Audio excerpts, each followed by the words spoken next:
see, am I live? Hello there, I think I'm live. Happy New Year. This is Laura. If you haven't been here before, welcome. I'm a little nervous because it's been about 9 months since my last stream, so bear with me on that. I'll just wait about 10 minutes for people to filter in. I know Joycey is still streaming over there, so we'll get started in just a bit. Hello, Lisa. Hi, Nana. Or Sheila, I'm sorry. Hello, welcome. Yeah, no worries. We'll wait for them. And I'm a bit nervous, so we'll just let my nerves settle for a minute as well. But it is so good to be streaming. I'm glad that it seems like everything's working. Hi, Donna.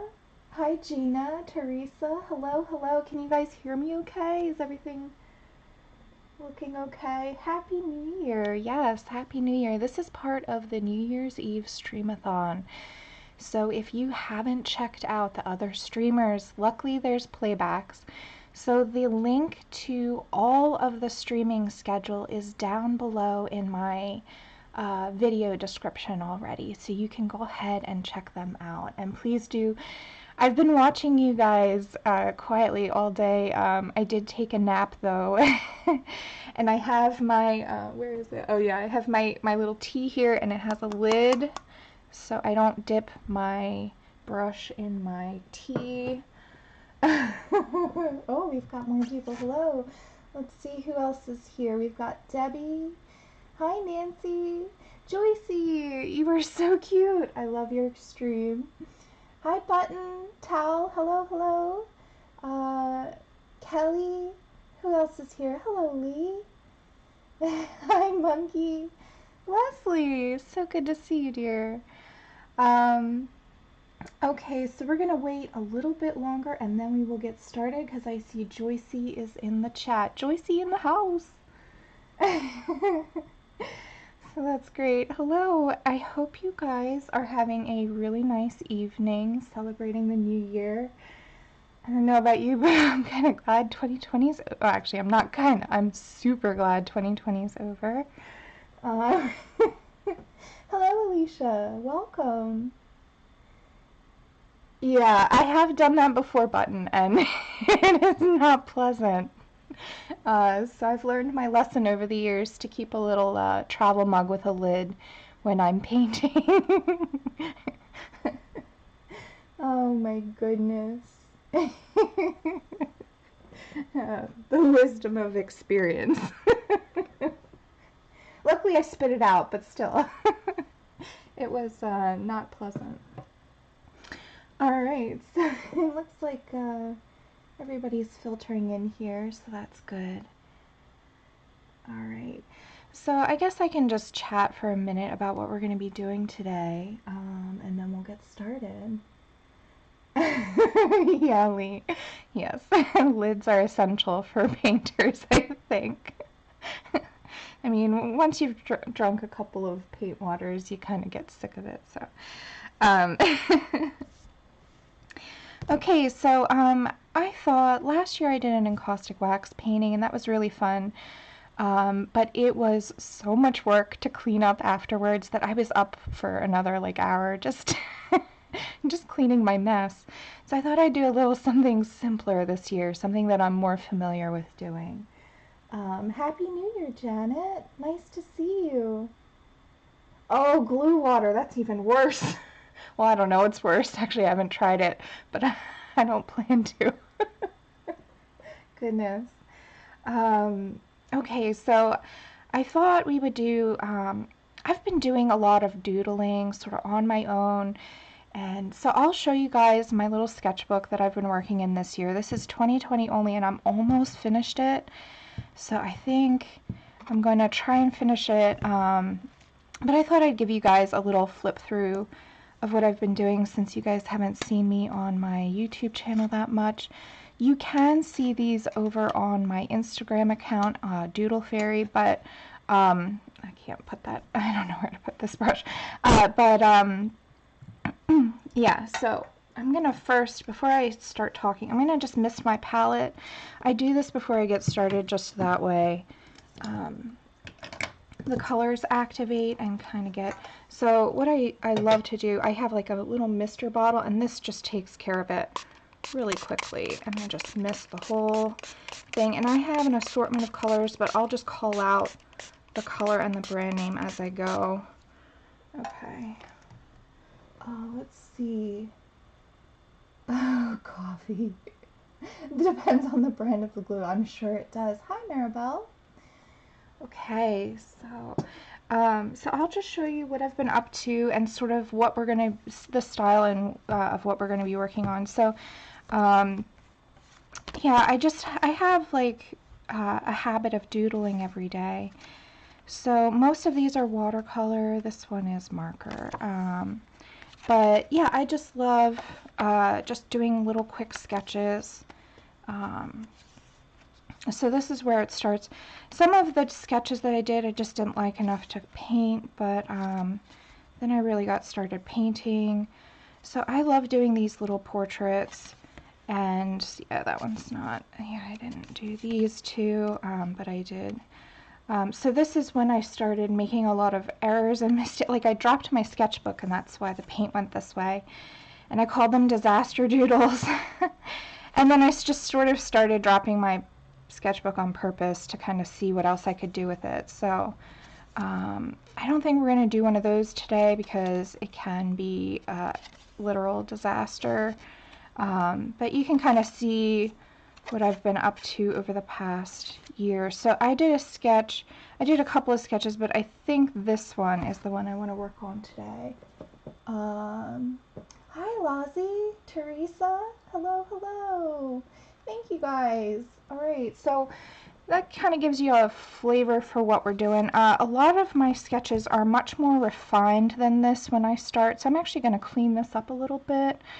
I did this, I don't know when I did this drawing. It was probably a couple weeks ago, but I just sort of abandoned it and stopped, and I was like, you know what, I should actually.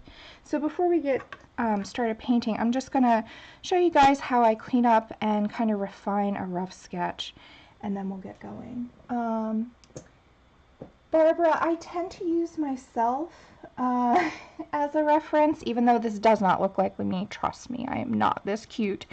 But I just have a lot of experience over time. Yes, sometimes I do use a reference, sometimes I don't. Sometimes I use myself. But today we're just going to have some fun doing a generic kind of off-the-cuff portrait. So...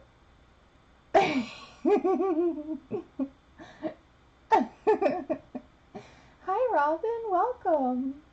I do date them normally when I finish them, like you can see here, but I don't date them until after I finish them usually. So, so that's what we're doing. So, first I'm going to be using a Tombow Mono Zero eraser. I love these erasers because they are just super precise. I have a couple, I do use these too, but lately been just addicted. So I'm erasing all my guidelines first just because I don't want that to muddy the paint. And also I want to refine her chin. So I'm just sort of starting off by just getting rid of a lot of these marks that I don't need. And that'll help me see what I need to add for detail before we get started painting. So I'm hoping that we can get this finished tonight, but we'll see. Let's see, this looks... So I don't know about you, but when I'm sketching, I make a lot of stray marks, and that's totally okay. But for watercolor, it tends to turn out better when you lift all the stray stuff, or at least as much as you can. So let's get rid of these. Let's see, I have to check the chat. I have to remember to check the chat. I missed you guys too, Robin. Yeah, it's been a tough year, isn't it? Alright, Happy New Year, goodness. I can't believe the year went quick and slow all at once. Does anybody else feel that way? Alright, so I just wiped it off with my shirt because I don't like touching it with my hands too much. And it's already looking better. I should get my duster brush. Here we go. I have an old makeup brush that I cleaned off and I used for that.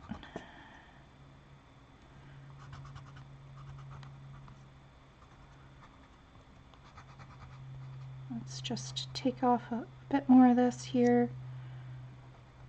Kind of clean up her eyes because this is really muddy. And then we can, actually this is already looking much better. Take off all my messiness. Messy is good though. Okay.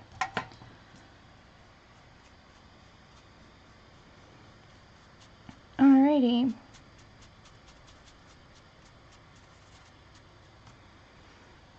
That's good. Yeah, Lozzie, isn't that weird? Hi, Loretta. Ah, hair. Yeah, it's, I tend to go bigger if I'm not sure because it looks better when you go bigger versus smaller. I love big hair anyway. I just love like wild, crazy hair. I think it's fun to paint. Like, you know, a lot of the times, where's that one? Yeah, this one. A lot of the times I just like it to kind of just go everywhere.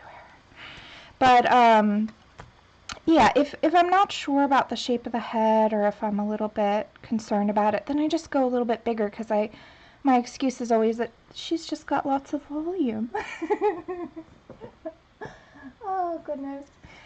So, okay, so the first thing I'm going to do, yeah, I want to actually get rid of a little bit more right in here, and then we're going to get going.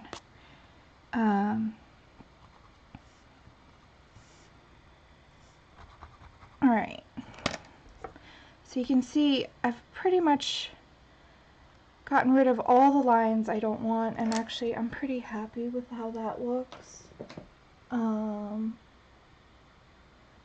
Debbie, isn't that true? Well, you guys, if you don't like hair, you can do like me and just make it a big blob and call it a day. I mean, there's no hard and fast rule saying that you need to have hair be really defined. But you know what? Since everybody seems like they're interested in the hair, I'll make sure to do some more realistic hair on this guy, just to help you guys out maybe. I am right now just kneading up a kneaded eraser and getting it a little warm. And then I'm going to lift a lot of this, so you won't be able to see the sketch as well. And this is normally, again, just to keep the graphite from muddying the drawing. So I just press this into the paper, but I don't rub. And this just lifts up, gets rid of the lines a little bit, softens it out. Sorry if I'm bouncing the camera, it feels like I'm moving the whole table here. Oh goodness. Alright. So let's see. That should be good. Alright. Oh, Loretta. Yeah, you know, over time it gets easier and easier. That's like anything else. Alright. So let's see. I guess, what color scheme should I do? I'm known for my blues or greens. I think I'll do greenish, bluish. Kind of split the difference. So let's do that. Let's see, am I in camera? Focus, yes. Okay, so I guess what I love to do to start out with, when I'm doing a colorful portrait, I like to do the first wash all over the place and get it really wet. Now, for the purposes of this, I'm not going to go quite as wet as I normally do because it takes time to dry. Normally I leave it dry and then come back to it. So we're going to be working sort of wet and wet on this, which is not my normal technique, so that's why I'm a little nervous. But I think we'll be okay. Oh, well, I hope you get your sketch done today, Loretta. Okay, so the first thing I'm going to do is just wet the areas I want to start working in. So I think let's start with her face, and then we'll work our way out. So I'm just going to wet anywhere where I feel her skin will be. And I'm going to start out first by mixing, let's see here, Winsor & Newton Burnt Sienna. I'm going to mix that. This is one of my favorite combinations for skin tone. So there we go. Can you see that on the screen? No. Where are you on the screen?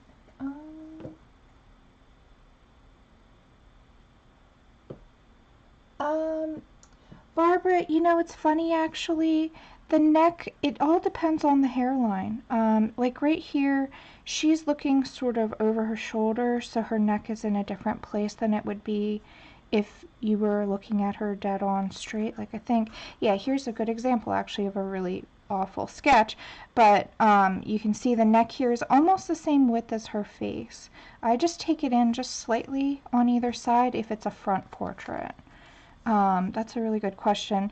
But in general, what I do is I actually look at my own neck and my own face. So when I did this sketch, I just kind of looked at myself over the shoulder and drew a prettier, skinnier approximation of myself. I hope that helps. This book is only 5 inches by 5 inches, so it's really small. Should I zoom in a little? Let's see if I can do that. Let's get you guys closer. Where's the zoom button? Oh my gosh, technical. Okay, here we go. Hope this, is that better? Yeah.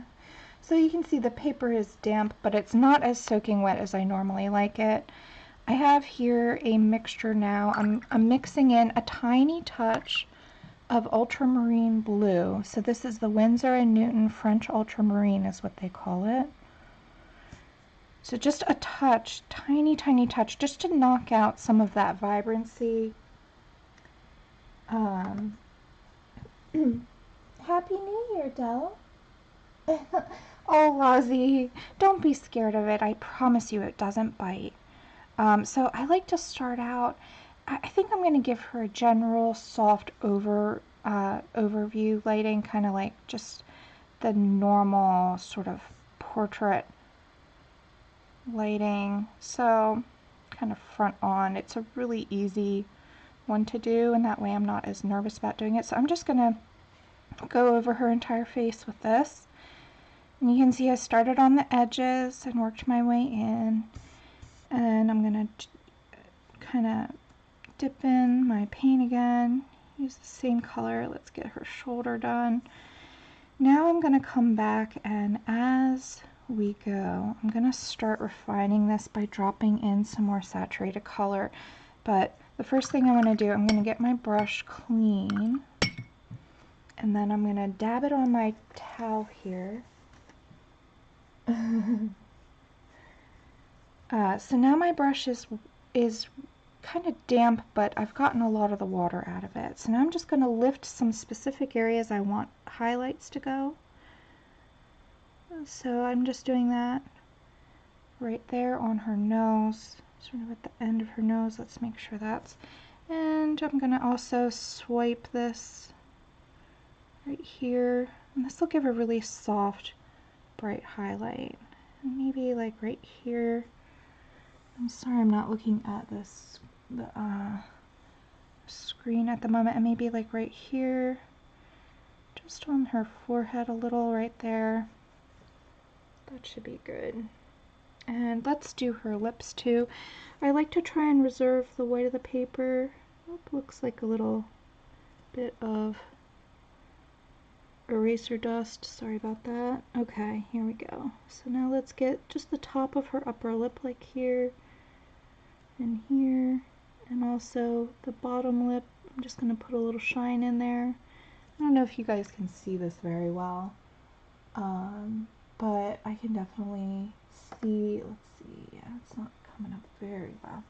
Okay, and then the next thing I want to do, now that this is starting to settle into the paper, I want to lift this spot. So I'm just going to touch my brush to this kind of puddle that's forming and get rid of that. And also just gently lift some of that right there. And since it's still really wet, it will disperse and fix itself. So I'm not going to be worried about that. All right, I've gone over the lines. I'm not worried about that. We're going to really work the hair in over that, so that's fine.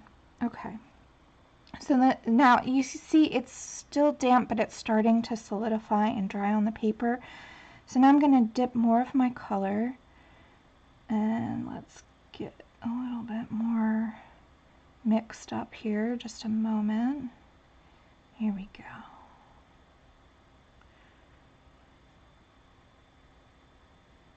And so, just so you know what this color looks like, this is what I'm mixing on my palette. So it's a really, this is burnt sienna. It's close, but it has a touch of ultramarine blue in it, just to kind of tone down that vibrancy. And I'm gonna just touch this, and you see how it starts to spread.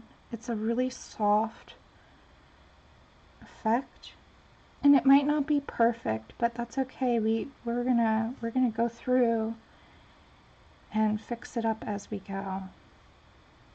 So this might look funny at first, but don't be scared of it. No being scared of it. Okay, this is already starting to dry, so I'm going to dip a little bit of water and just sort of soften that up.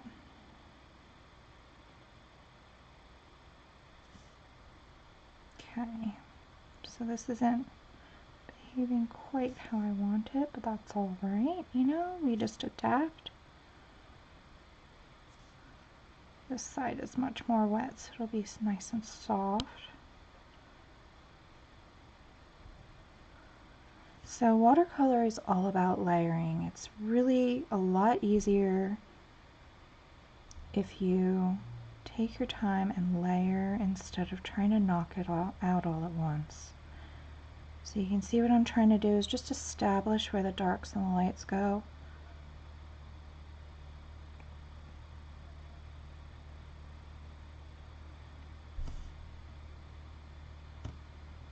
Okay, so yeah, this is starting to take shape.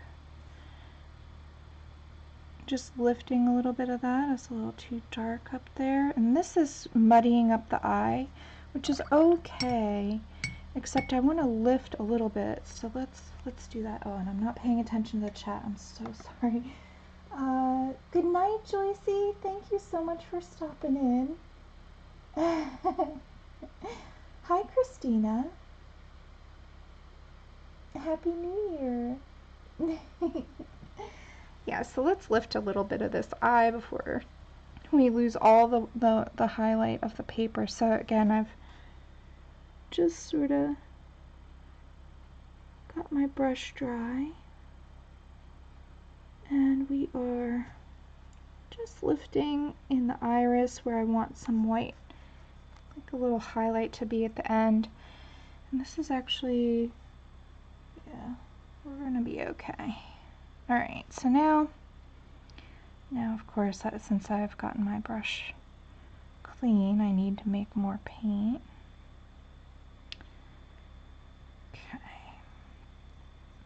Okay.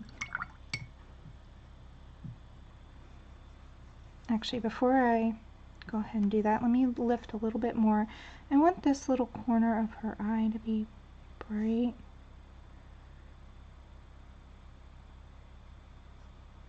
And you see how this is starting to have a water line, and I want that to be soft. So I'm going to lift that with a dry brush just before it starts to dry completely. So you can see how easy it is to kind of get rid of things and erase things in watercolor. It's actually more forgiving than people realize. because it is rewettable. There we go. Maybe that was a little too much there, but that's okay. We can fix it. Reading chat. Oh, Shauna has a second brush method. That's right. I did not hone that technique, but yeah, I'm just accustomed. I probably will just use this one brush the whole time. I'm just so accustomed to using one. Okay. But yeah, her techniques are awesome. Shauna is really cool. Okay, so this is pretty dark, I think, so I'm just gonna, yeah. I'm just gonna touch it in some places and kind of move it around a little. So I've already kind of just decided there, this side of the face is gonna be darker, I guess. And I'm gonna just put this under her chin.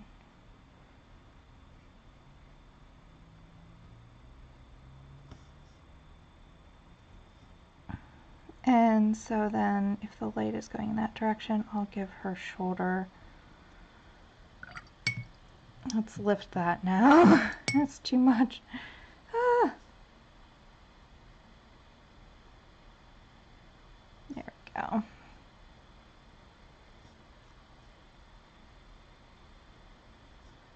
Okay, and just getting rid of some of that excess. Okay, so another thing that I don't like is this is starting to spread a little too much, so I'm just going to knock this back here on her nose. That's better.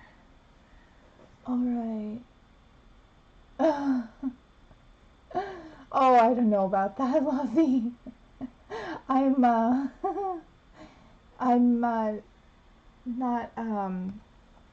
not really an expert by any stretch. A lot of these are mixed media.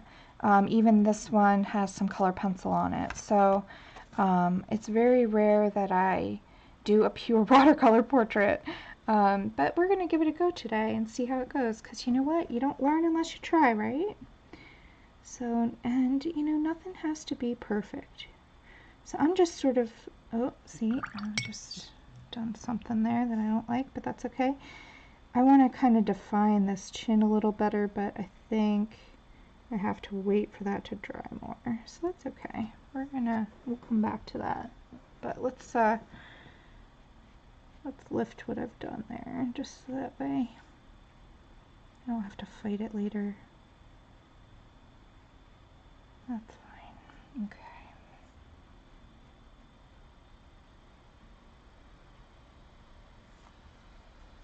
Okay, and now that I've lifted all that color off, I'm just going to drop a little bit more back in, just right. Oh, that's too bright.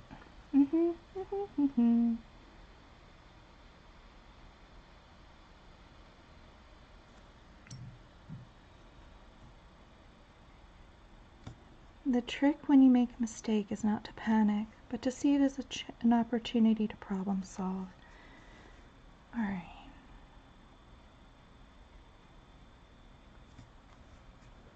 There we go.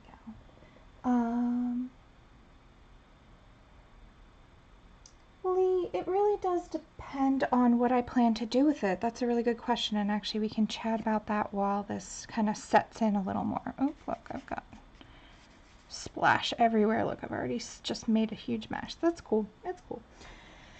So, hot or cold press? That's a great question. So, if I'm doing pure watercolor, 100% definitely cold press. The reason why is the tooth of the paper gives a really nice absorbency, and it allows the watercolor to kind of have more surface area to grab.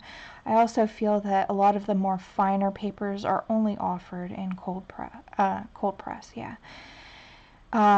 However, I tend to absolutely adore hot press, and actually I will grab my favorite hot press pad. Hold on. Not prepared for the question. Where is it?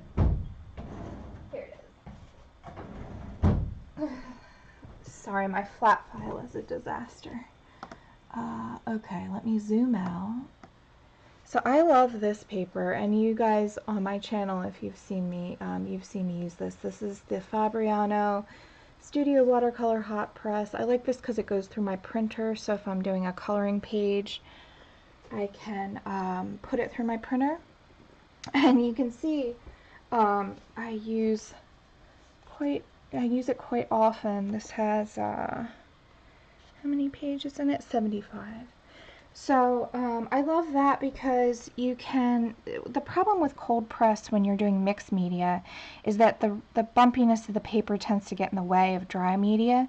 So I love hot press for mixed media where I'm doing hot, wet and dry media. So basically what I'll do is I'll watercolor on the hot press paper, and then since it's smooth, it takes color pencil. Actually, I have an example right here. I can show you where I've done that.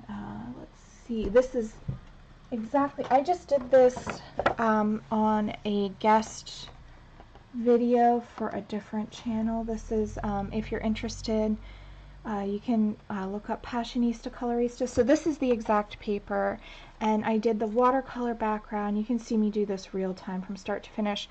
But then for the face, I actually used color pencil. You can kind of see, let me see if I can catch the light and get it to glare a little. There you go. So the face is actually color pencil, but the majority of it is watercolor. So it depends on what I'm doing is the answer. Alright, and now that this is set a little more, all the soft edges look okay. Maybe, let's see, I hope that helps.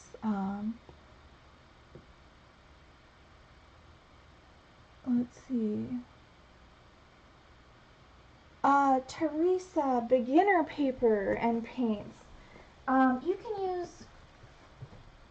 this paper for a beginner, and I use this a lot for like quick sketches when I'm out in the field and stuff. This is just like me sitting in a national park doodling away, and this is really great paper for the price. What I like about it is it's 140 pounds, so if you don't want it to go through your printer, I would highly recommend 140 pound and not 90 pound paper, because it is much more durable, it takes much more water, it doesn't buckle as easy. So you can see I got this super wet. This is a really wet wash, and I got it and it didn't even buckle. I mean, the paper isn't even warped at all. So the Canson XL pads are great. I like this size because it's portable. I can throw it in my backpack and be on my way.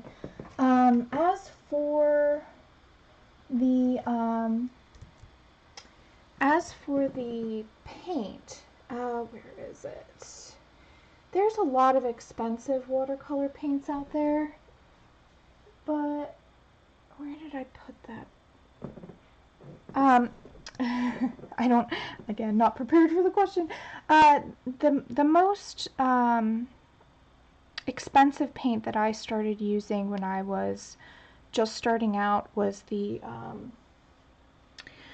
what's it called? St. Petersburg Yarka Watercolor 24 pan set. Let me see if I can dig that out really quickly. I'm so sorry, I'm not prepared. Let's see, I think it's in my bin. I've got bins. Here it is. Oh my gosh. This set. Now, it doesn't look like this anymore. This set is vintage. You can tell because of how yellow the plastic is. This plastic used to be white. It is, this set is, here, let me move this out of the way for just a second so I don't mess it up. This set is from 1997. And as you can see, I never tend to clean my palette. This is a pretty nice set for the price, at least at the time that I bought it. I'm not sure how much it costs now. What I like is that they're full pans. You can see I've replaced some of the pans, so you can buy the pans separately and pop them in. But what I love about these is that they're super wet and juicy. They have a nice pigment, and for the price, I would say they are probably one of my favorites. A lot of people recommend Winsor & Newton. That's another really widely recognized brand. You can do the Cotman watercolor set, which is cheaper. But there are so many brands. I mean, I've heard people doing amazing things with the koi watercolors and so forth. So my recommendation to you is just get started. Pick something that's affordable to you, that you can work with, that you're comfortable with. The main thing is the more expensive the paint, the more pigment it is. So the less work you have to do to get it really saturated. But for this demo, I'm using the Winsor & Newton, the professional version of the paint. So I'm using still a widely recognized brand. I think those are sort of, I think, the most common. Another set that I really love is the Kuretake set. I can show you those as well. I think they're in the same bin. Throwing things. Yeah, here we go. So this is the Kuretake set. And this is another inexpensive watercolor set. And you can see, I actually love this set so much, I took a chunk out of this color and put it in my palette because I love it so much. These are, again, really nice. They give you a lot of watercolor for the price. And they're you know, I think a really good starter set. So the great news with watercolor is you don't need a bazillion colors to get started. You can mix just about any color that you need out of a nice, good quality starter set. White Nights, yes, that is another brand that's really great. I've also heard great things about the Grumbacher's Academy sets. So there are a ton of watercolor brands out there. But I think, you know, just pick something that you're comfortable with, that you think that you'll enjoy.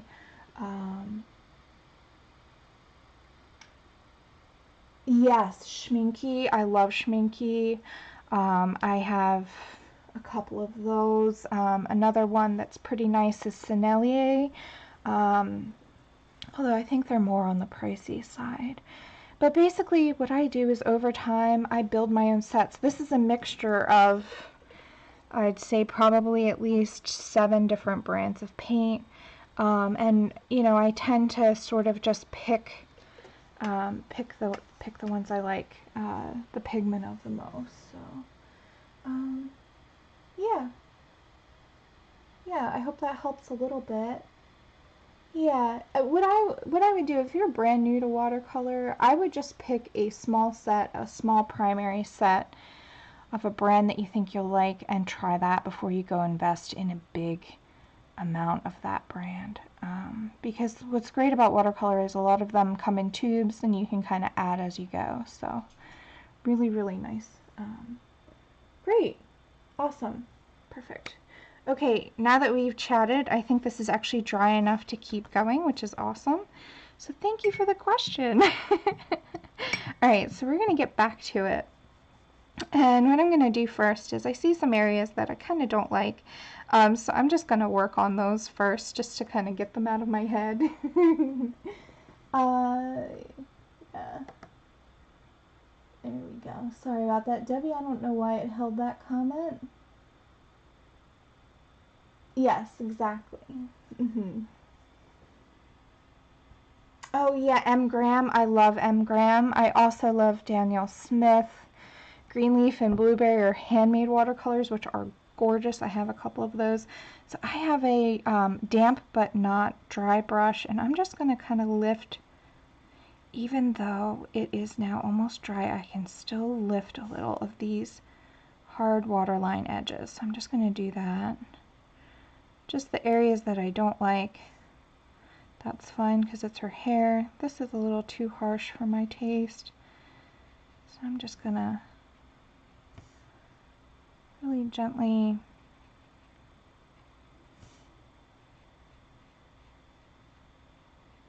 lighten that up just a little bit on the edge.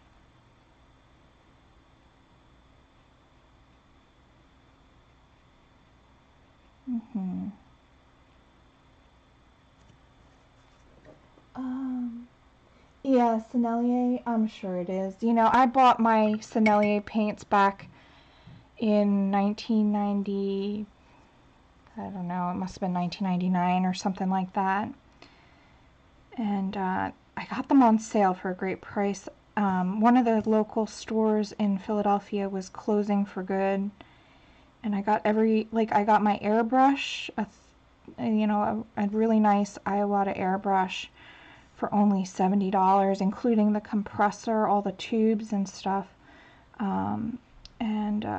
I got the Sennelier watercolors in that blowout sale. I was really lucky. But I mean, I was kind of devastated at the time because that store is my favorite art store.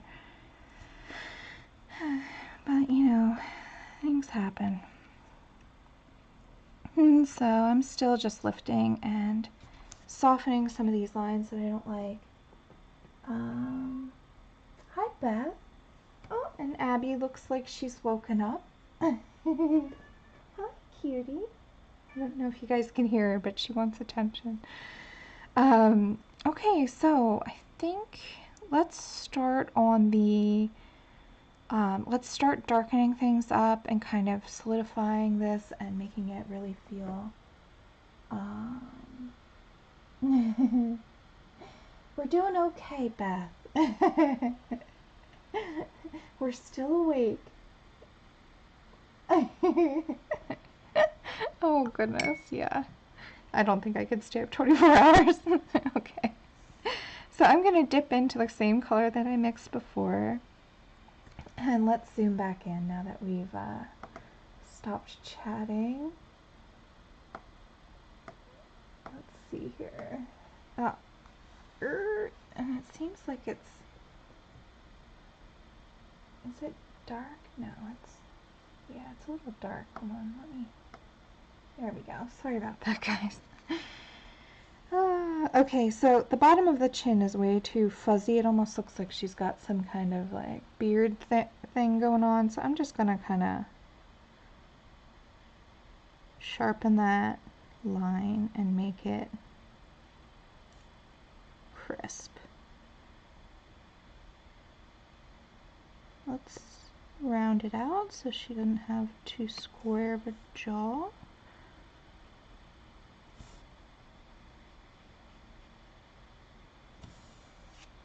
Alright, that already looks a lot better. Goodness. Fuzzy chin. Okay. Not that there's anything wrong with that. I've had to pull a few fuzzes myself here and there sometimes. Getting old, you know.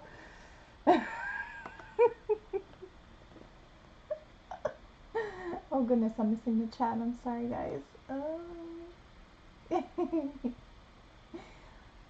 Yeah, if you have anything for me, go ahead and put it in all caps. It's already moving way too fast for me.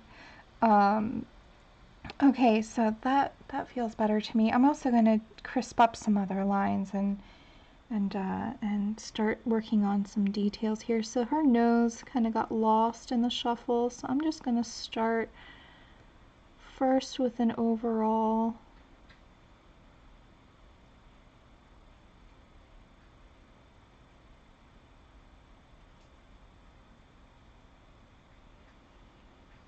Sorry, I went quiet there, concentrating. Okay, and now I'm going to take my brush. I wiped it off and it is no longer holding paint. I'm just going to lift just the edges. Soften up that feels better. And I'm also going to lift, let's see, her lip. Kind of just lift and kind of move this around a little.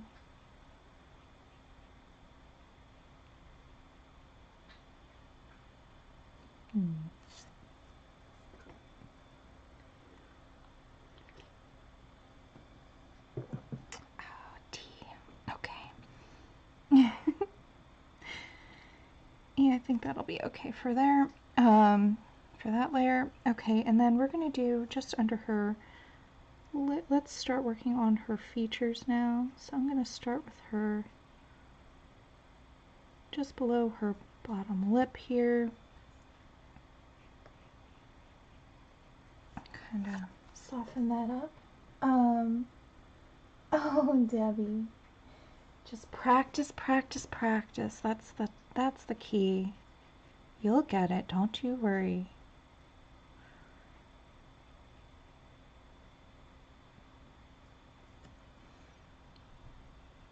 Alright, so let's also start working on her eyes. Oh wait, let's do this. Oh, I need more water. Okay.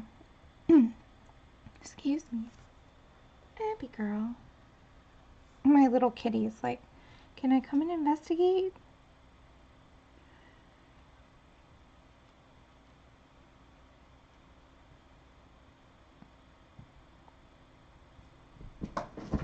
Oh yeah, here she is. Hold on, guys. Hi, sweetheart. Here, let me move all this for you. You wanna sit there? Hi. I know, we're up early for a weird reason, huh? Like, why are you awake, you weird human? Alright.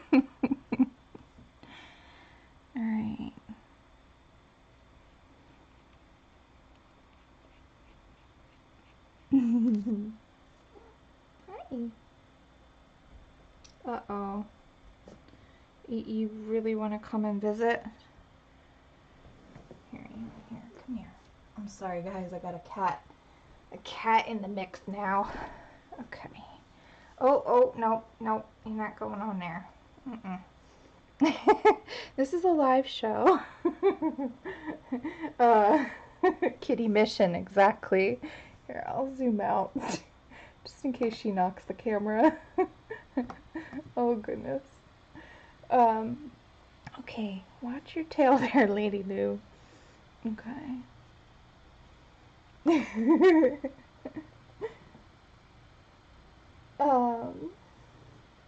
Okay.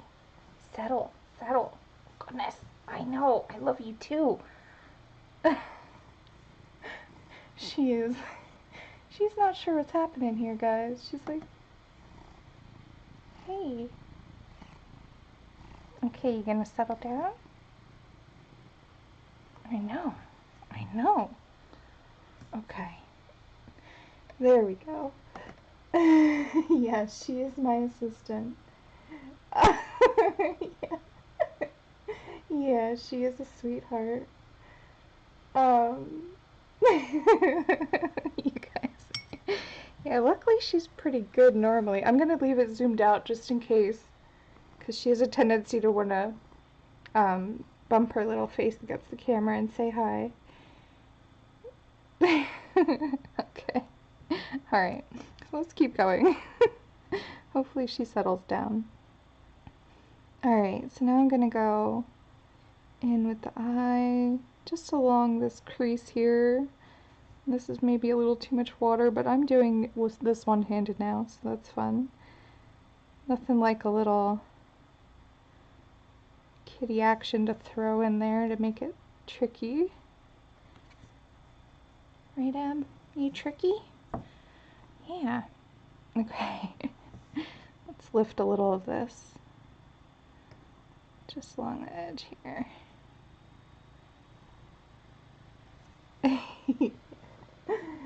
Yeah, Abby, exactly. Yeah, I think they do think we're talking to them, Debbie. I think that's right.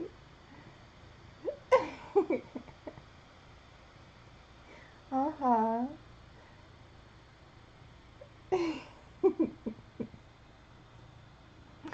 Okay. Alright, so let's see. I'm just sort of letting that settle and looking at it. Hello. Okay. Let's see. How much time? Oh, we've only done an hour. Okay, so while I'm letting that set, let's start working on the hair and the background. So that way we can kind of get things going and kind of gel it up. So I said I was going to do either blue or green, so we could do a blue or green background. Maybe dark hair with some blue in it? Maybe. I don't know. Blue, green. Let's do... Well, first so let's just first wet the paper. And I'm not going to go... So when I work in my sketchbook, I tend to try not to go into the crease of the books. That way I don't bleed into the other pages. Probably should actually be putting down a paper behind this as well, but I did not do that because I didn't think about it till just now. So let's do the background. Luckily, Abby seems like she is settled in and she is really happy, so that's good. Okay. So I'm going to let the hair and the background kind of soften together at first, sort of like we did with the face. Do the big soft layers first and then work our way towards the harder edge lines.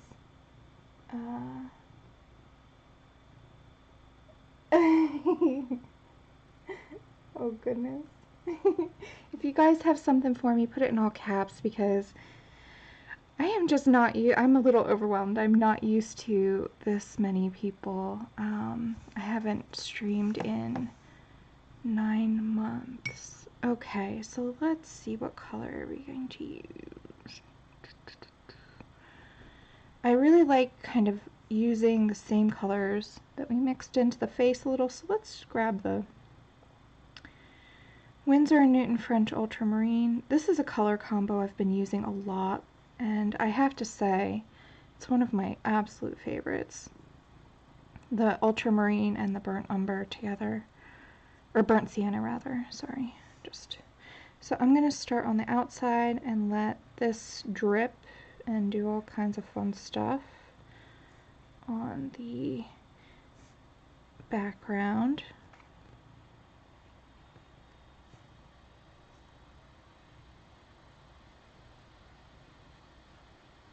Like so.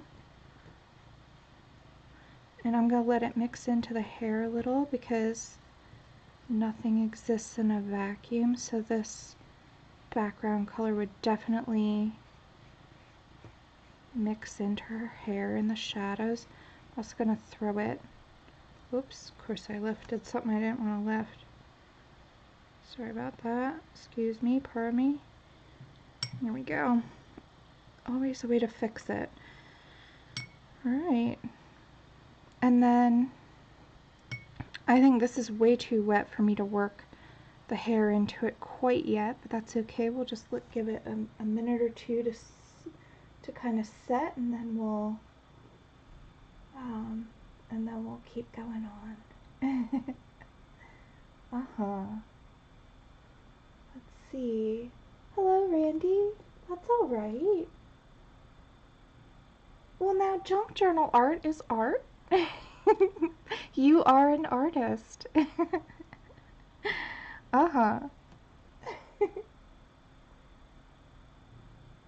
Oh, white hair? Well, I mean, we could do white hair. I was thinking dark hair, but we could do white hair if you want. Do you want to do white hair or...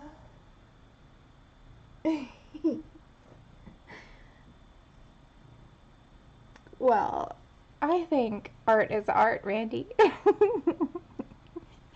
You are an artist.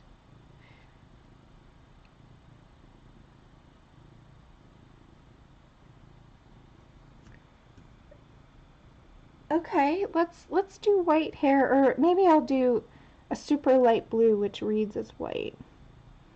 So for that, I will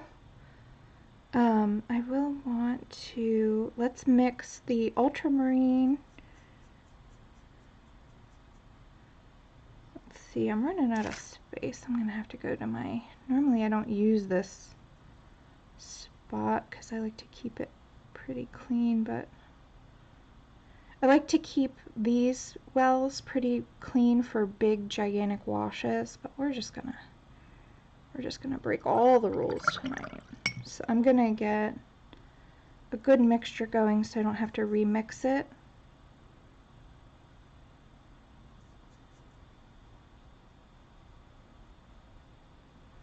So since we're using ultramarine, I think I'm going to only use maybe two, maybe a couple more colors. So I'm going to try and keep this a really limited palette for you guys. Okay.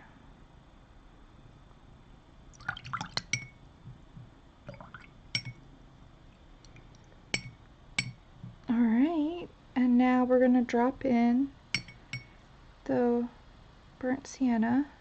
This is still Winsor & Newton, same colors.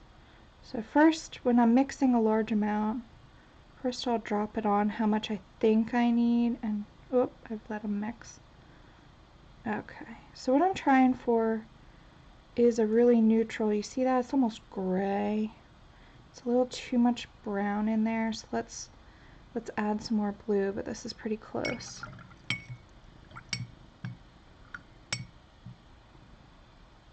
And that's part of the reason I love working with these two colors, is they do make a nice, beautiful gray. Alright, let's test this. Let me just grab a quick scrap page paper. Yeah. I think that should be alright. Excuse me while I wiggle my chair around.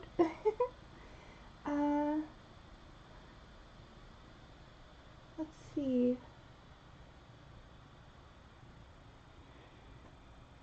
Okay, just making sure.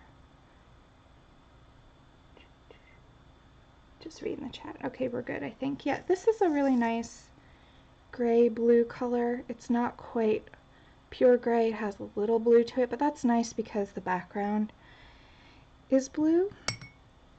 So, since we're doing white hair, I'm going to actually lift some of this since I think we're going to need to have more highlights here. So I'm just going to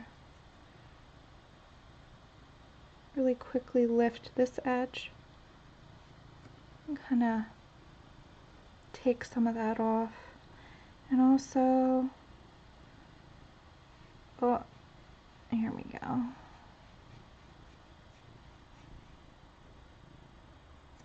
Lift some here just to kind of knock back all that blue. This blue would be okay if I were doing dark hair, but if I'm doing white hair, this is too much, I think.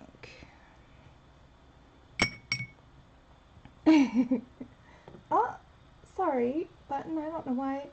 It's weird how YouTube holds some comments that are totally cool. It's weird. Yeah, Teresa, yes. So watercolor is liftable even when it's dry. And so it really creates sort of like the ability to erase and move things. Oh, Ems, where are you going? Sorry, hold on. Kidder mission. There. Let's sit here next to me. Oh, I can't hold you all the time. Okay.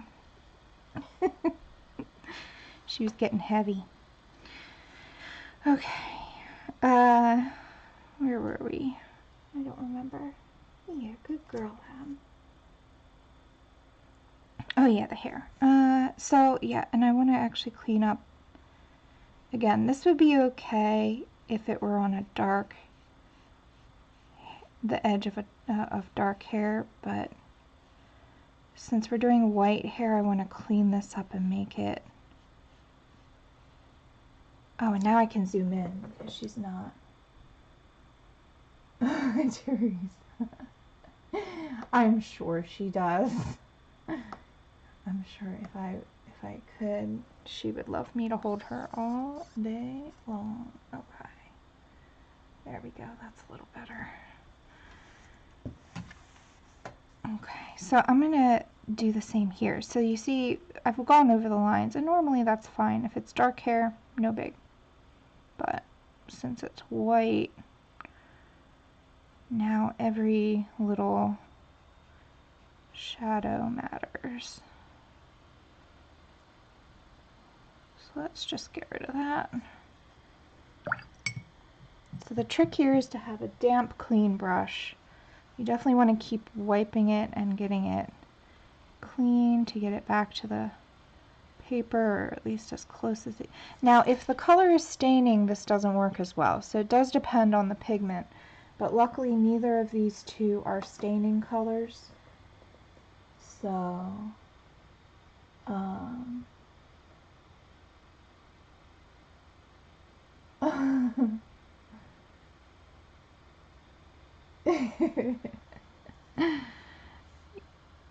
Alright, you guys are great. Thank you so much for hanging out with me this morning, and I know I've been nervous, but you guys are so sweet and fun to hang with, so I really missed doing my live streams, but I have to say it's been such a tough year. Okay, so there's a problem here in her face, and it's just bothering me, so I'm going to work on that really quickly, and then we'll jump back to the hair. So you see here, I think when I was doing that blue bit, we created like a weird little hole. Now that's too vibrant. Let's see here. Let me lift some of that back up. So there is a risk here of overworking when you do this. Let me try that again. There we go. That's the right color. So I just sort of touch it gently. There we go. That's much better.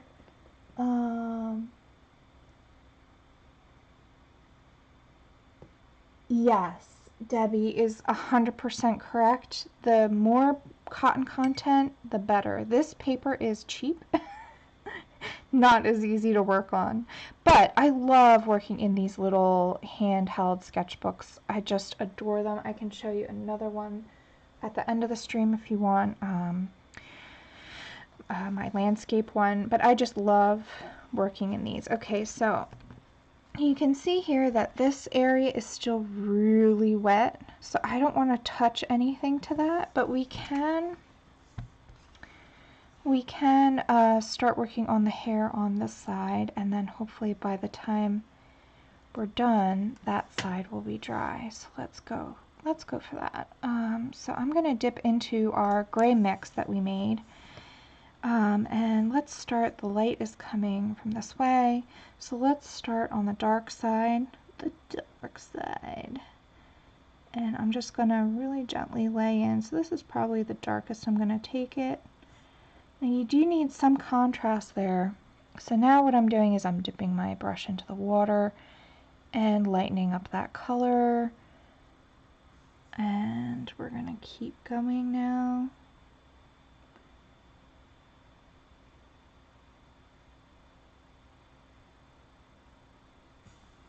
And now I'm going to go for, let's see, her part. Let's put her part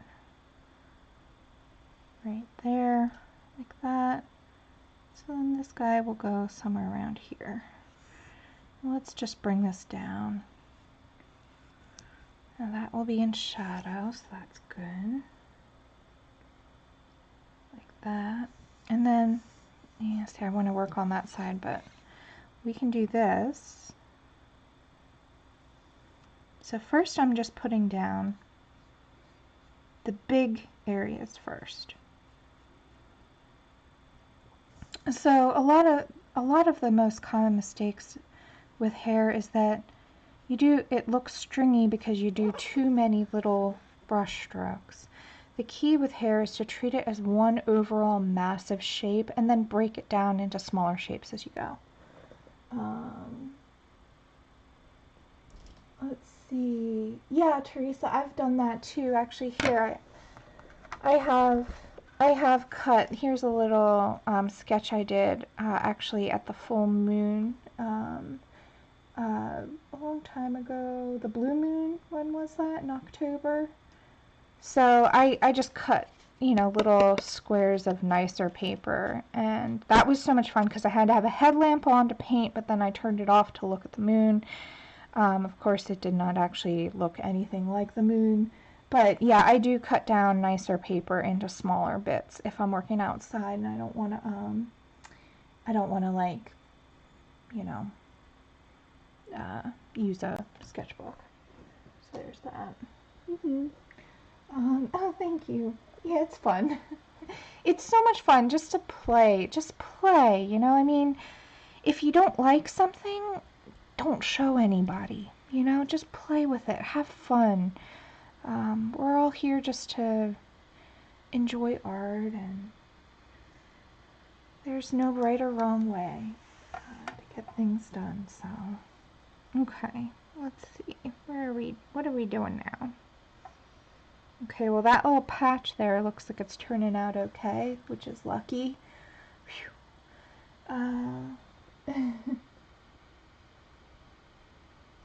Well, that's alright too, Teresa. It's totally your prerogative to do whatever you like. Show it, don't show it. I tend to not show what I don't like, and I think that's okay too. You know, it's whatever makes you comfy. But okay, just kind of fix that up a little. Now I think that this has solidified enough. We'll see in just a moment. Yes. So I'm going to dip into my darker.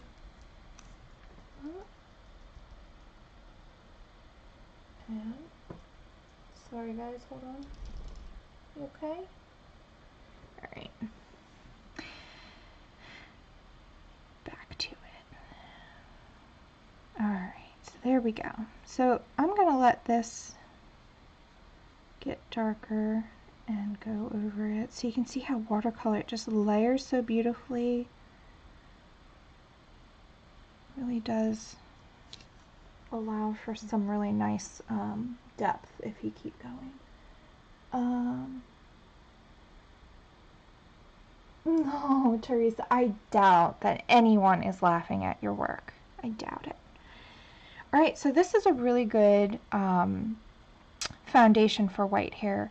You'll notice that it is mostly gray. That's pretty normal. White is rarely ever 100% white. I will go back in and put some highlights in at the end most likely, but for the most part we're actually going to be working slightly darker than this, just to, you know, get that depth.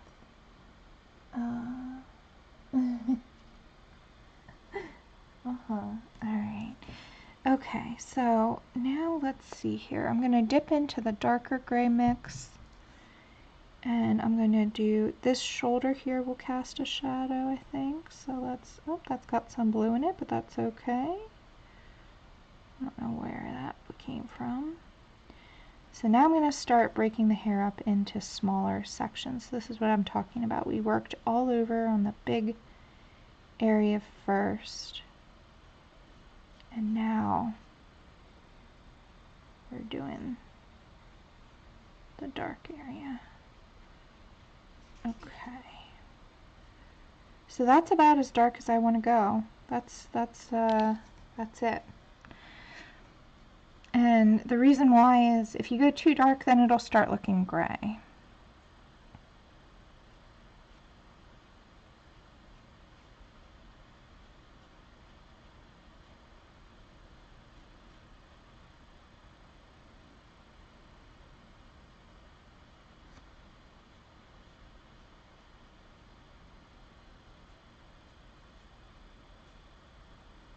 So yeah, it's just a matter of just softly laying in some shadows.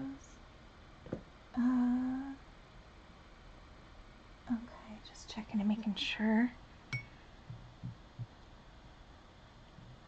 Okay, and now let's dip into the lighter gray. So this is just the same gray, but just a little lighter. Just to kind of give a little more there. So we've got something like that.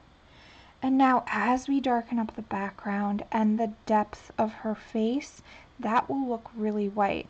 So I think the only other thing I want to do, I mean, simple is sometimes better here. I'm just going to add a couple of little strands right here.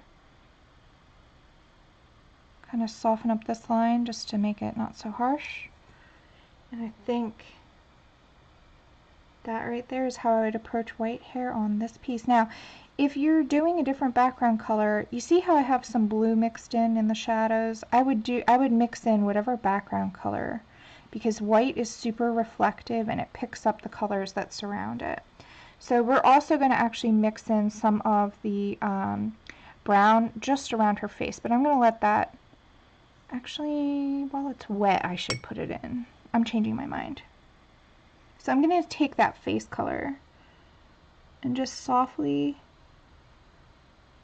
drop it in just around just the edge.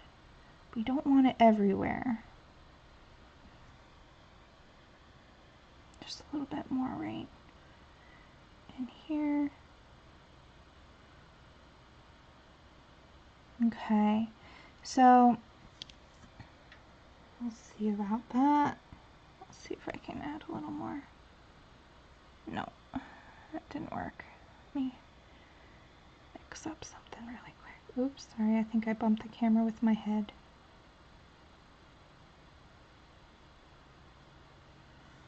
Okay.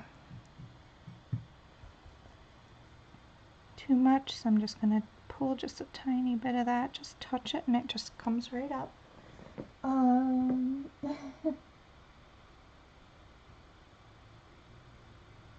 Well, Randy, that comes with experience, I think. I mean, seeing color, that's a learning curve that's pretty big. So I think don't be too hard on yourself. Just keep going, and you will get it. Okay, so now let's let that hair set, and let's move back to the face. So we can let that dry. Oh, got a kitty hair. Typical. Okay. So let's see, what should we do? I guess let's work on more of the big soft shapes and then break down. Let's get some mix going here. I've kind of run out of my face color mix, so I'm adding more to my palette. So I have the burnt sienna and the ultramarine. I'm mixing that up again. Alright.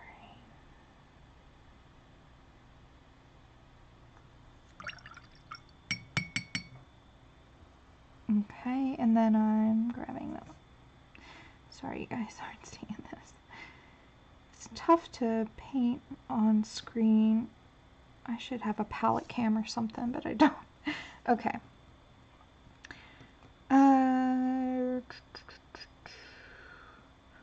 What I'm seeing here is that I really need to add more shadow around her forehead and her cheekbones and her chin area.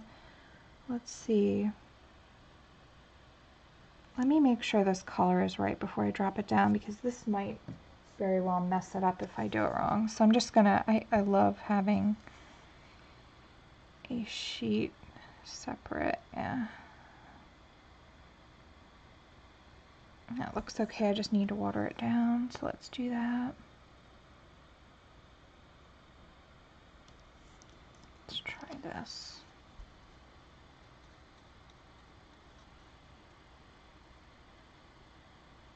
Yeah, okay.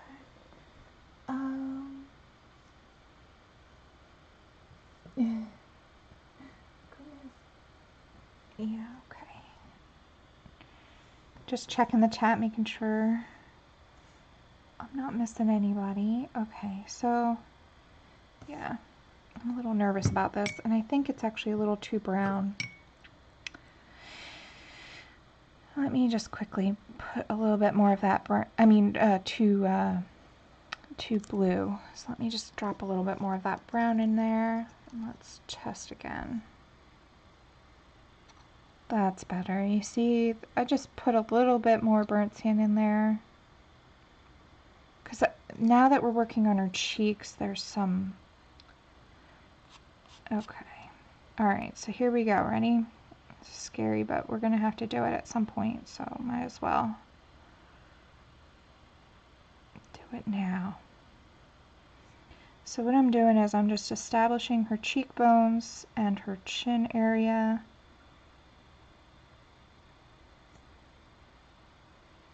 Like that.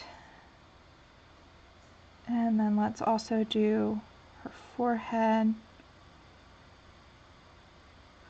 Now, the order of that mattered. I did the darker areas first and let my brush kind of run out of the color. Let that set just a minute and then I'm going to lift the hard edges. And let's do her shoulder just a little bit more. Just to kind of keep it all equal, if that makes sense. Let's see. Okay, we're good. Alright, so now before that sets completely, I'm going to take and lift. So this edge here, just gently pull that hard line off.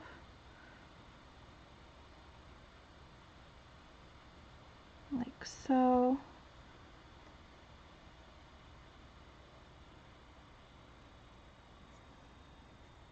And here too, so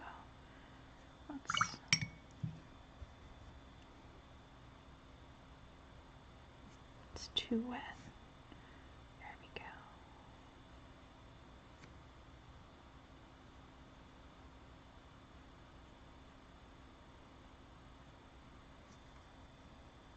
This is a little funky shape, so I'm just going to kind of lift right there. Lifting here. It's amazing how soft you can make it once you know how to do this.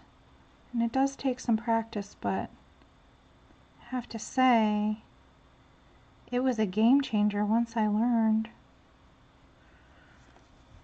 Okay, I need some tea. Tea break. Too many supplies. I don't know if that's possible button. I don't know. I just popped into the chat right as somebody said too many supplies.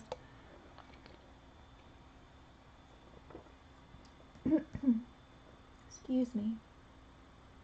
I haven't talked this long in a row in a long time. Okay. Still softening. Now you see here, this has kind of gone out of hand. So before it dries completely, I'm just going to actually jump back to the hair really quick.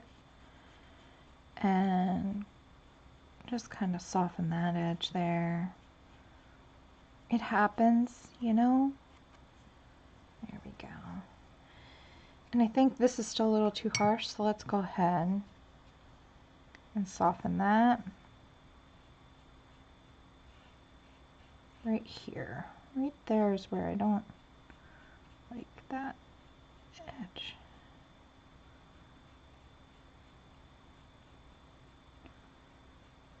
Oh, it doesn't want to come up. Gotta get it a little wetter. Okay.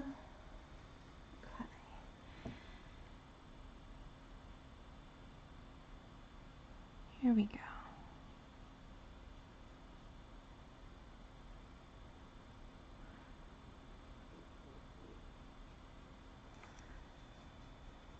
Alright, that's better. And again, I just want to lift her chin just a little bit. So you can see this is like a lot of back and forth, you know, you put something down, then you pull it up. And here, this is about the point at which normally I would probably swap to color pencil and finish it off, because I have a lot more control with color pencil than I do with watercolor. But let's have some fun and try it out. I can't put pencil over a wet page, so we're gonna play with this. So what I'm doing is just really carefully lifting any areas that are moving around, any areas that are just a little blotchy.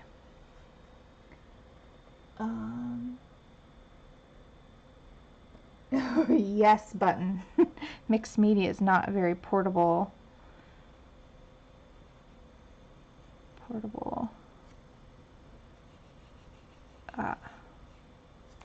setup. Okay. So then I think at this point now, let's see you guys. Oh, Randy, okay. Difference between a hard and a soft edge. Let's do a demo really quick for Randy. I'm gonna grab another scrap. Let's see, is this watercolor paper? Maybe. I don't know. Doesn't matter. It's not a big deal. Okay, so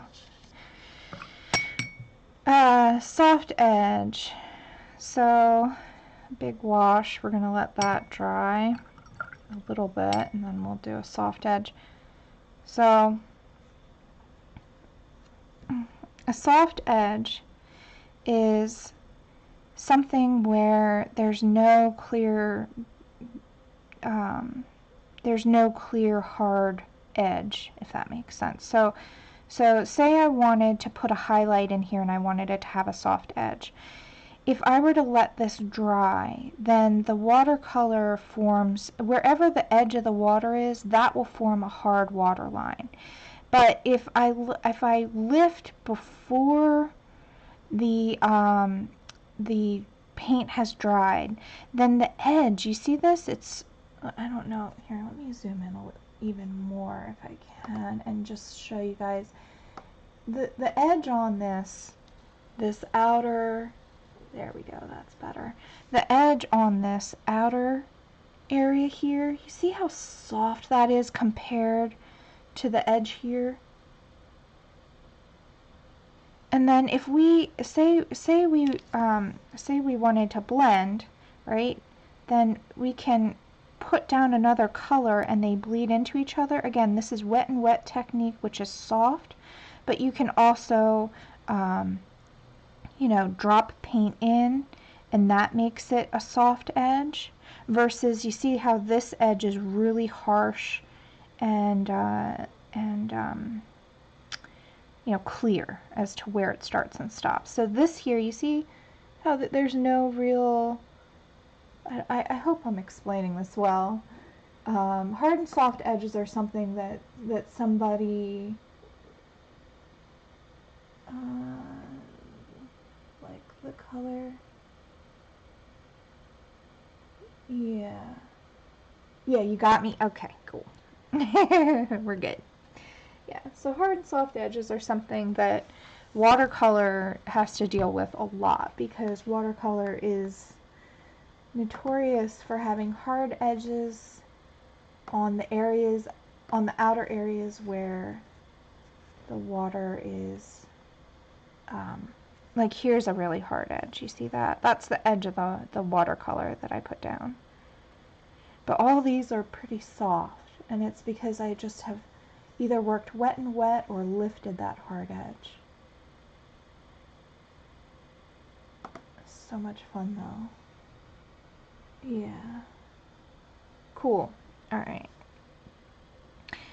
Okay, let's see.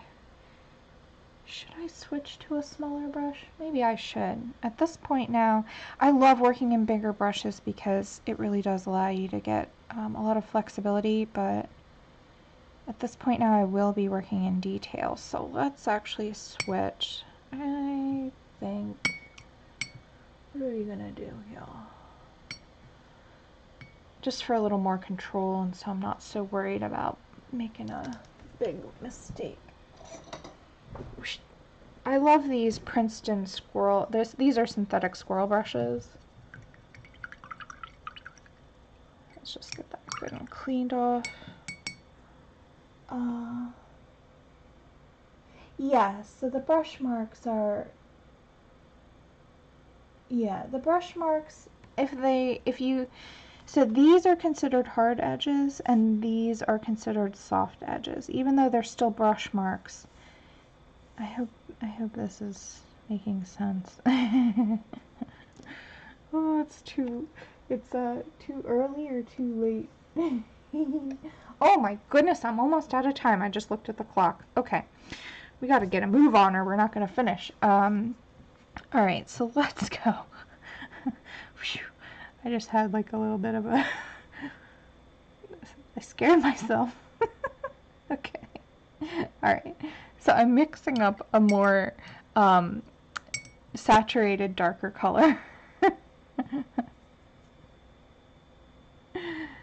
Oh, goodness. Alright, so we have to get a move on. It's go time. Yeah, sometimes you do want a hard edge. That's true. And you'll see I'm going to start using more hard edges. I usually prefer to do most of the soft edges first and then work the hard edges at the end. Oh, I've got a kitty hair on the end of that. That's not going to help. There we go. Okay, so we're going to start here, and I like to start under the chin just to kind of get a sense of what that color looks like, so that way if it's no good, at least it's in the darkest part of the skin.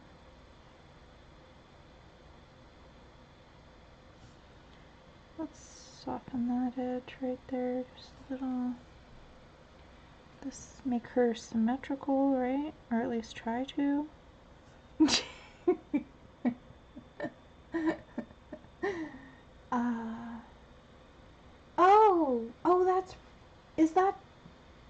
Wait, is that right? I do have an hour, so I could maybe go over my time? Aw, thanks, Leslie. You're very sweet. Oh, well, if I have some time, then I don't have to stress as much. Okay. Would you guys mind if I go longer? You don't have to stay up for it, though. You can always watch it back if you want to. Okay, so I'm gonna just quickly just do these. Alright, and now let's put in, let's see, let's put in some of this nose here. So we've got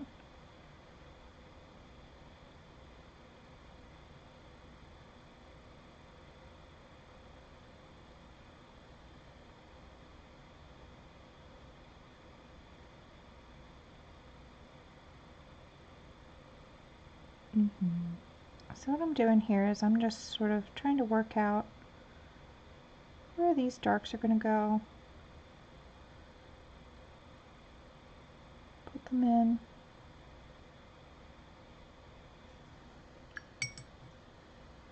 Okay, so I've gone a little overboard, so I'm going to lift just the bottom edge right here. There we go, that's a little better.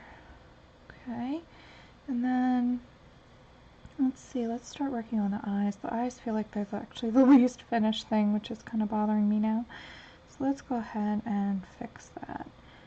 So I'll start first with the lash line and just sort of establish the outer lashes, and that'll get darker as we go, but this, I like to build from light to dark in watercolor.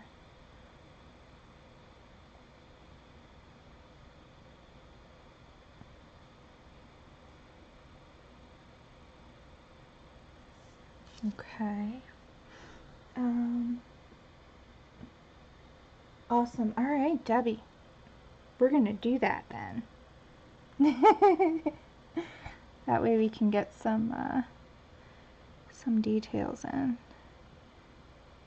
Let's put in an iris, just so that she's not looking like a weird zombie lady right now. So I guess she's having brown eyes. I just decided that just then.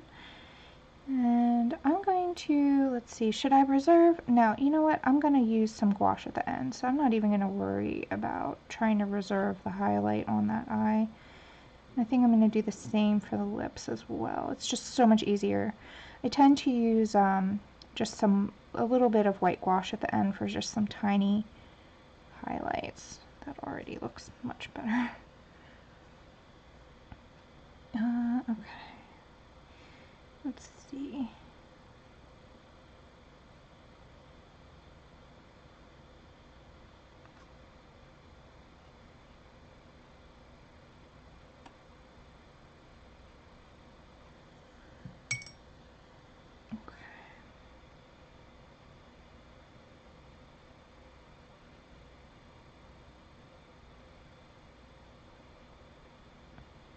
That area under her eyes will be a little bit darker, but I don't want it super dark.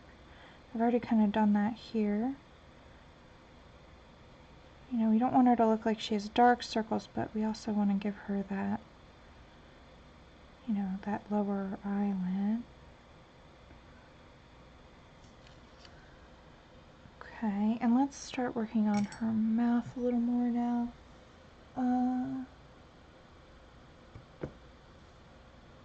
Oh, good morning, Aunt Beck. Let's see. Beth, so for this for the sketch, I looked at myself in the mirror, just for the basic idea, although this does not look like me. But then, no, not right now, but that's only because I do these all the time. I've been drawing and painting faces since I was in high school, and that was back in the 90s. So I've been doing this for a long time, but if I were a beginner, I would definitely use a reference or look at myself, just to kind of get a sense of it. But yeah, when I was in high school, I took 7 figure drawing classes at a local art college. I had a full scholarship to do that, because I was, I guess, needing the most help out of all the students in the class. I don't know. I'm just joking. But I had that opportunity to take figure drawing classes when I was young, and that helped a lot. And also, I did over 400 self-portraits before I graduated high school. So, you know, once you've done things over and over and over again, it kind of becomes like part of your visual library, and you can kind of wing it a little bit. But this would probably turn out better if I was looking at a reference. But I just wanted to do something a little bit loose and quick and not stress so much. So this is like a doodle. Debbie. Yeah, I guess so. I don't know. I mean, it's all relative, isn't it? Wow, Teresa, you are a trooper for being up that early. I mean, that long. Another tea break.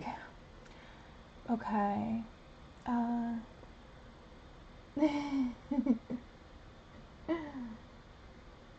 Okay. Yeah, do you think? Alright, it looks like her mouth is a little uneven. So I can either choose to pull it in, but I think I actually want to just kind of lift this bottom lip right here. Just kind of even it out a little. I mean, it doesn't have to be. So what's great about faces is they are very rarely ever 100% symmetrical. So if you make a mistake with the symmetry, it's fine. Really don't worry about it. Alright, I'm looking at the nose and it needs some help, so let's do it. We need to put in a little bit there, and we'll let that set for a minute, and then I'll come back to it. Same with over here. And let's do this area here. So the tip is, if you're working without a reference, let's put in the eyebrow shape at least, and then we'll go back in with some blue to make that look like it matches her hair. That's sort of like, what I do is I do the shadow on the skin of the eyebrow and then I go over it again. Okay, now I'm going to lift and soften this edge here, just like that, and lift and soften just the outside of that little stroke there. Actually, both sides. Let's soften that up. Make it a little less harsh. And let's actually pull some more color. My tea, it's still warm. Whew. And let's actually make this a little bit darker down here too.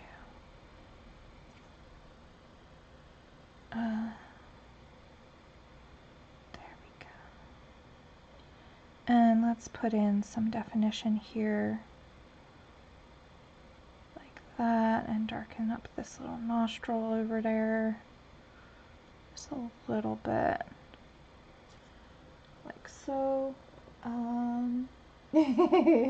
Well, go get some sleep, Teresa. I will not take offense if you need to go get some rest. Do not stay up if you're tired, because sleep is important too, you know?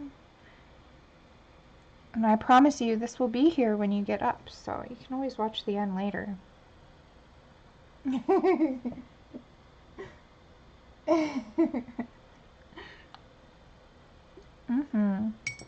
Alright, so let's put some more definition on the sides of the nose now. Oh, there we go. Just right here, just a very light wash. Let's actually drop a little more color in there. I think it's not dark enough. So when you're working without a reference, I highly recommend you work all over. I mean, you've seen me build this piece up, and I don't finish the eye and then move to, you know, I don't do one piece at a time. I work all over all at once. So you can kind of see it develop and you can see how things are going. There we go. That's a little better.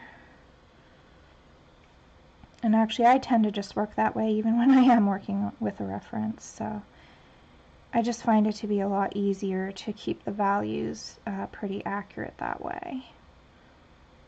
And it's all about value and getting that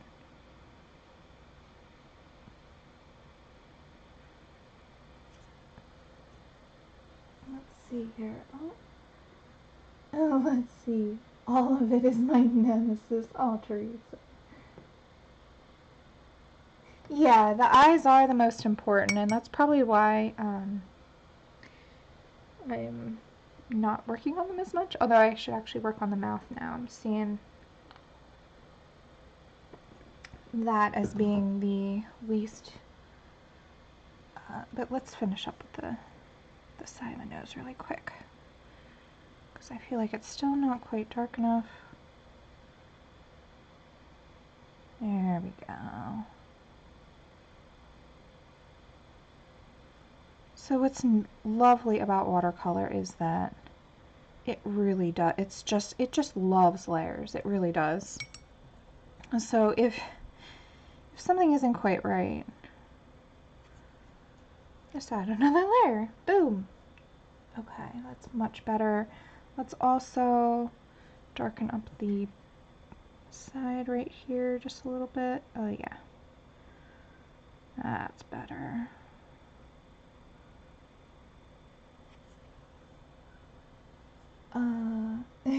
Yes, it is 5:10 a.m. for me as well.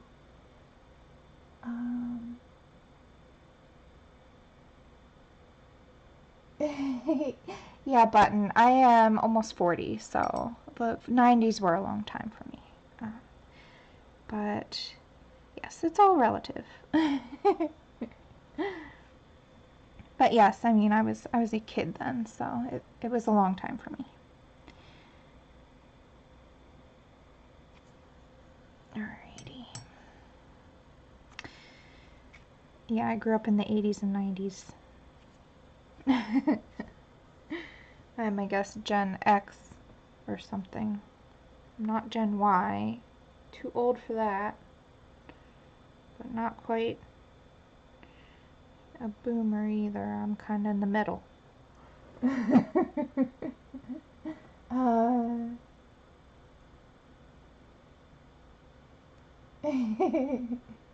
Yeah. Yeah, I am gonna wrap up here. Wait. I do have another. Wait, let me look at the schedule really quick. Let's just take a minute and make sure I'm not gonna jump over anyone else. I'm just gonna quickly check that schedule. But yeah, if I can have a little more time, that would be awesome because clearly I'm not done. Let's see.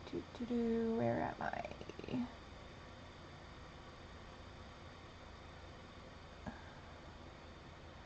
New Year's Eve Streamathon. Oh, you are right, Jan. It doesn't come on until 6:30. So yeah, I'll probably go until 6 or 6:15. Let's try and get this. Yeah. So Janet isn't on until 6:30. So yeah, we have some time, so I don't have to stress.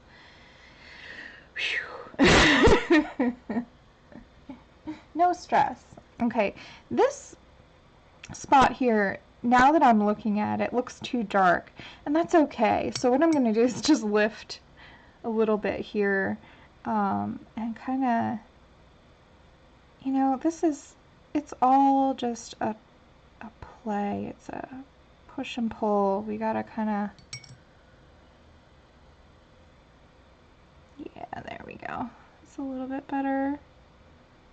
Not so harsh. And it's funny how things look fine until you add other things, and then you're like, wait a sec, that's not quite right. Does anybody else do that? Like, change their mind? Okay. So yeah, that's a little better.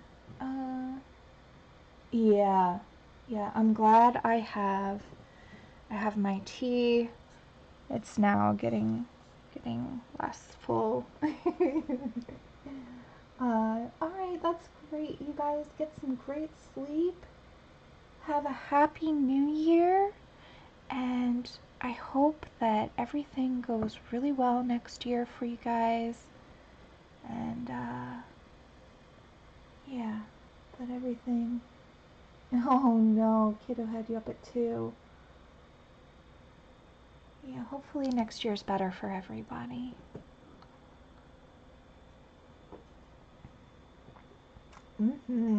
Hot tea. Okay, so back to it. Liking the nose better. Let's go to the mouth and then we'll jump back up. So for the mouth, I'm actually going to use just burnt sienna without any ultramarine in it.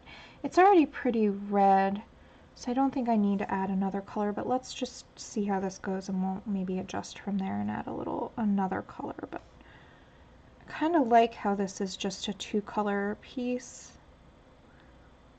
So let's first just define this. Let's see.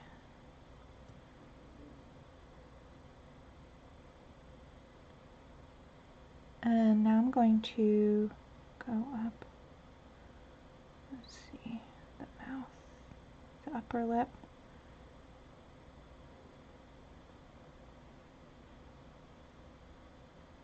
So the upper lip is usually always darker than the bottom lip. And that seems counterintuitive, but it's because the bottom lip usually catches more light.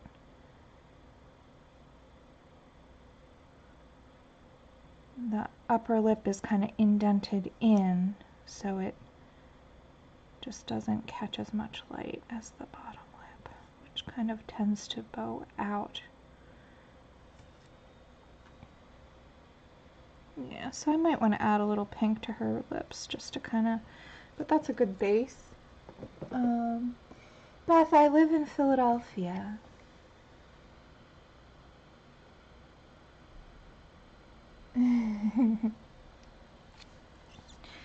Okay, yeah, I think maybe kind of refine. That's better. Okay. And let's dip into our skin tone mix. Let's see here.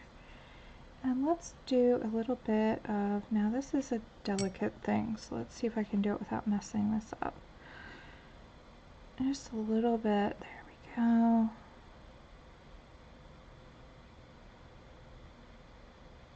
Easy to make this look like a mustache if you're not careful, but I think I've done okay there.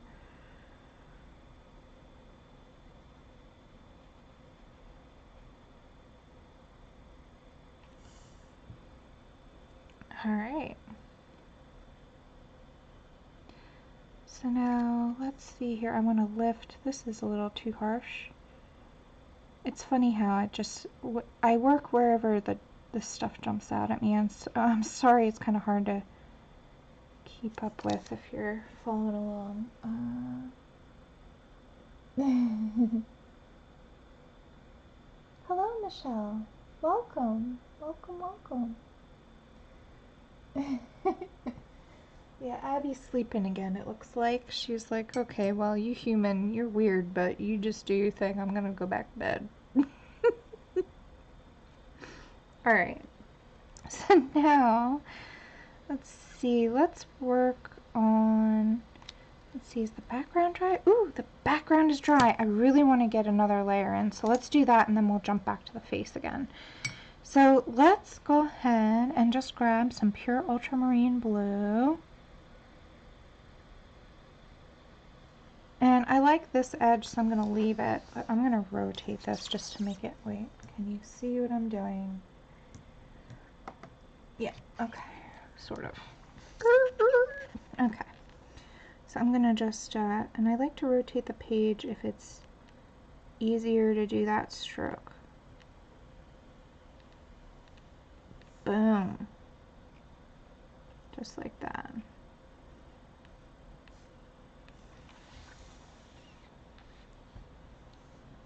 Okay, and then I'm going to do the same on this side, so let's rotate. Now this is where I'm going to be defining the edge of the hair, so let's see here. I think we're going to do something like this, and then straight down, and then it kind of like, you know how something kind of like billows a little? Let's do a cute little edge there. Okay. Just to give more contrast and vibrancy to that background. Like that. Okay.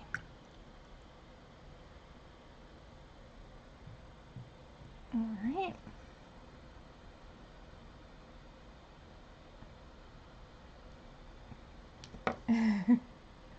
I love that big brush. It just knocks things out so fast. Uh-huh. Okay.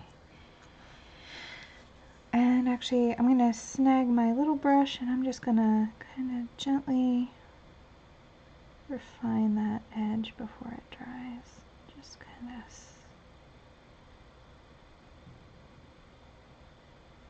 There we go.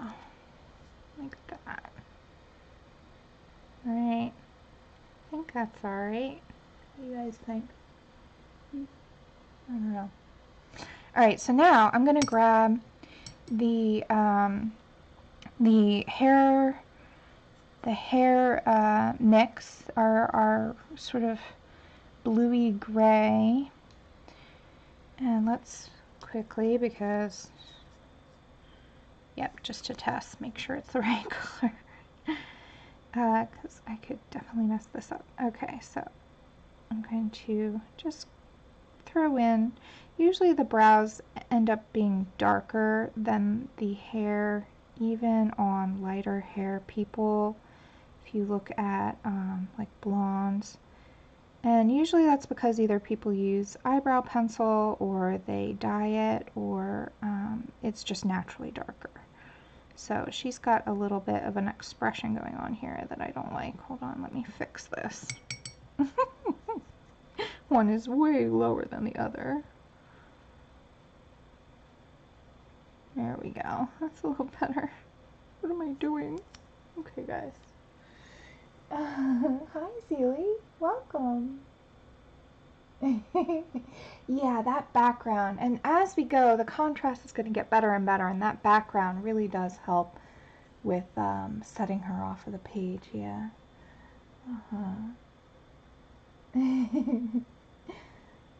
How you doing, Zelie?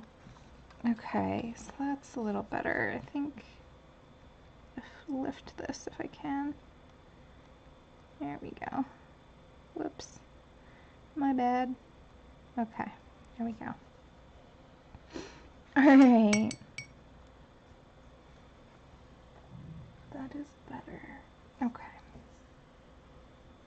And I'm going to take that same color, and since now we can see how much contrast we have, I'm just going to add a little bit of this again, just the edge.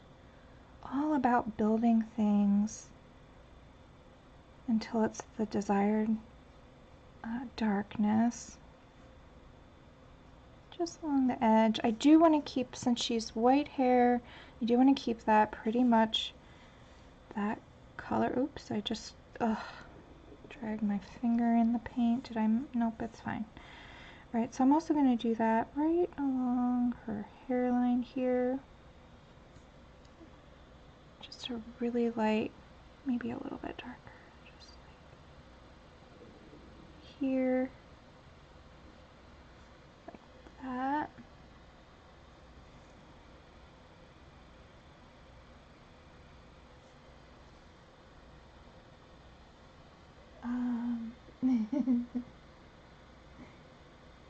Oh, good. I'm happy to see you too. I'm happy to be here. Okay.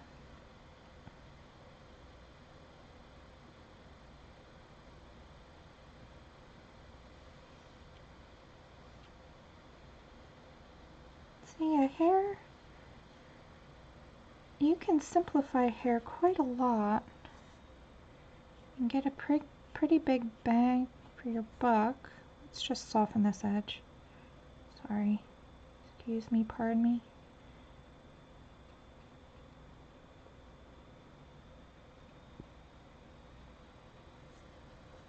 There we go. Soften this edge too.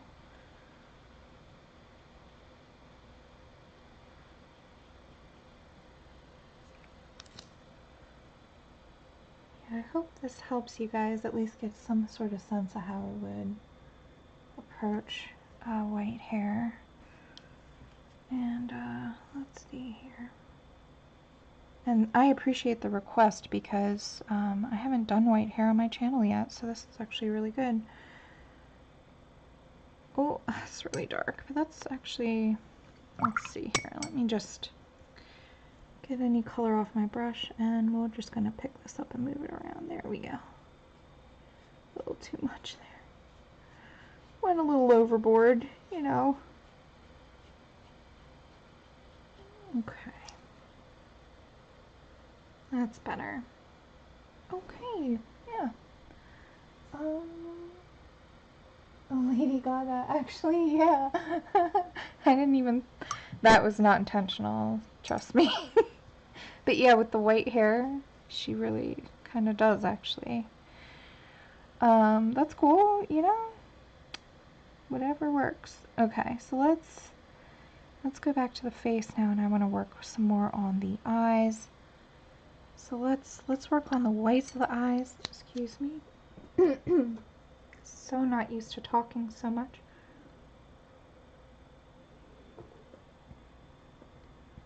I think you're right. I think she does look like Lady Gaga. That's cool. Hey, why not? Alright. So I'm taking that same color that I've been using for the white of the hair, and I'm going to use it for the white of the eyes. And let's, oh, that's too dark. Let's see here.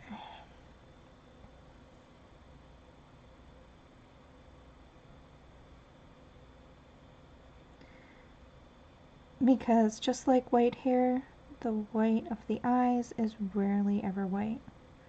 And actually this is pretty brown over here, but that's okie dokie. Doesn't really bother me. If it bothers you, you could lift it and add back in some brown. Yeah, that's funny.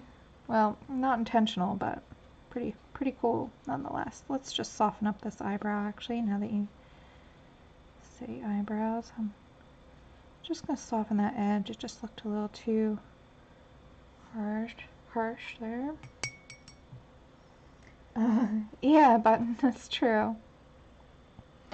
Eyebrows really are important to anchor the face. Without them, it does look funny. But yeah. Well, there we go. That's better.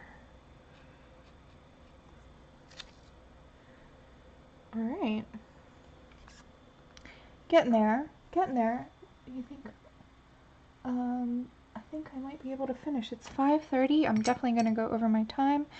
But luckily for me, Janet doesn't come on until 6:30. Oh, thank you, Janet. All right, so let's see. Now I want to start getting into what?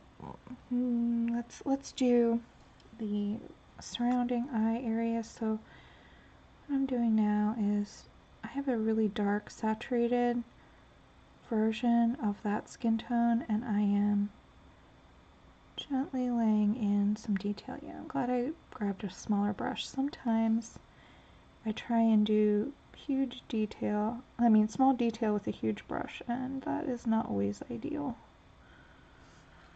So let's do that, and then I'm gonna kind of bring this color, just soften it and bring it in just on this edge where this is just a little too bright for my taste, so I'm just gonna,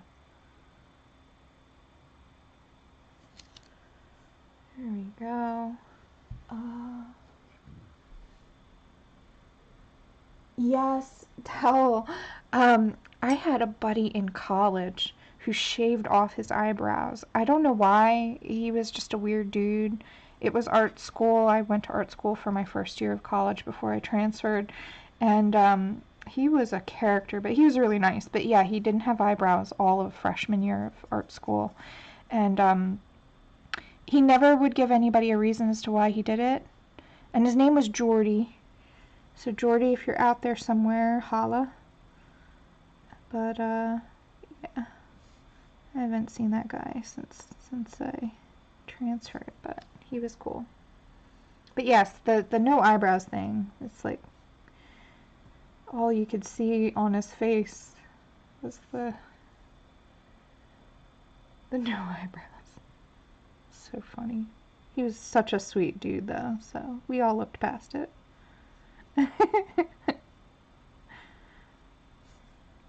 Alright, just adding in a couple more little strokes. Thank you, Teresa. Oh, that's a shame button. Yeah. But okay. Sometimes it's good just to look at it and see what you're working with. I definitely think I need to add a little bit of pink here and there. So the trick is to pick which one. If I stick with Winsor and Newton, which I think I should, so that way if people are following along they can use the same colors. So I think I'll pick, I've got a little color chart here, let's see. I just want to add a little pink to her nose and her lips and her cheeks, just a little touch, just to give her a little more life. I have the Winsor and Newton Winsor red here, or the alizarin. I think the Winsor red would be better.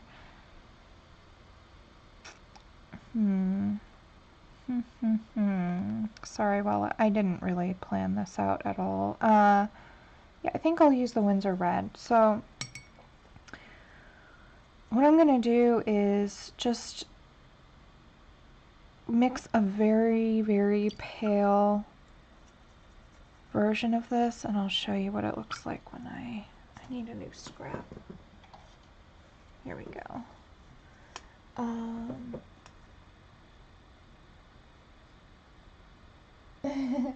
Well, you know, everybody has their thing, you know. I'm not really a makeup lady either, so I can't judge. Yeah, so just watering down this Winsor Red, I think, is a really, really nice pink to kind of add.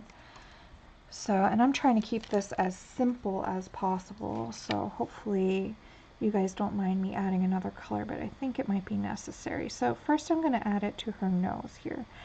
I love putting a little pink in noses. I think it just makes it kind of, and I'm actually going to go around here and up, and this looks a little too much, but you'll see it dries lighter, so keep that in mind too. Watercolor does dry lighter than it looks when you put it down, so I think that will be okay, but we can always lift it if it's too much. Okay, and then I'm gonna do the same for her cheeks, just a little bit. So that seems like a lot, but watch, I'm gonna move it. I just want to make sure.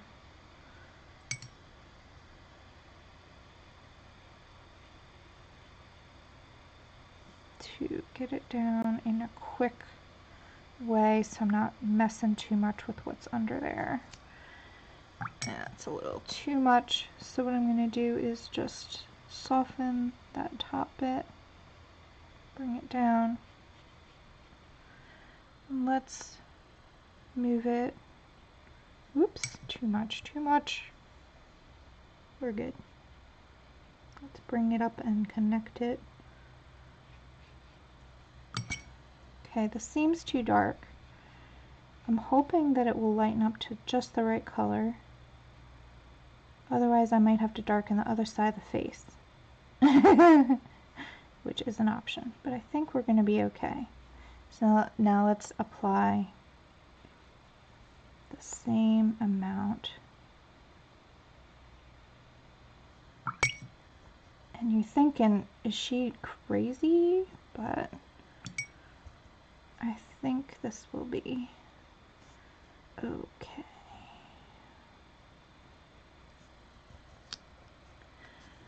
Yeah. And I think let's put this area of the nose now. As you see, once you start working over things, you really do see what you need to fix. So this area of the nose here definitely needs some, okay, that's too dark though.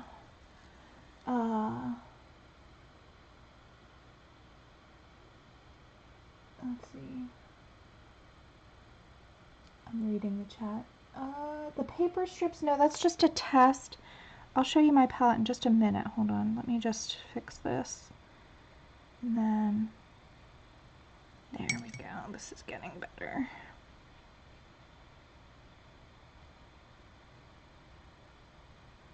See how that just kind of softens the transition of the nose. Makes it a little less funky. Maybe I went a little overboard, so I'm going to just push it around until it looks good. Yeah, okay, and this line is harsh, so I'm just going to lift that really quick. And then I will zoom out and show you my palette so that you can see what I've been mixing and working on. Okay.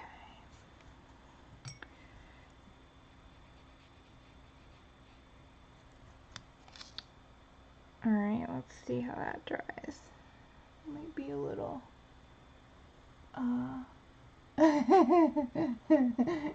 If only it were that easy to get a nose job. Okay, so let's zoom out. Hi, Kirsty. Welcome.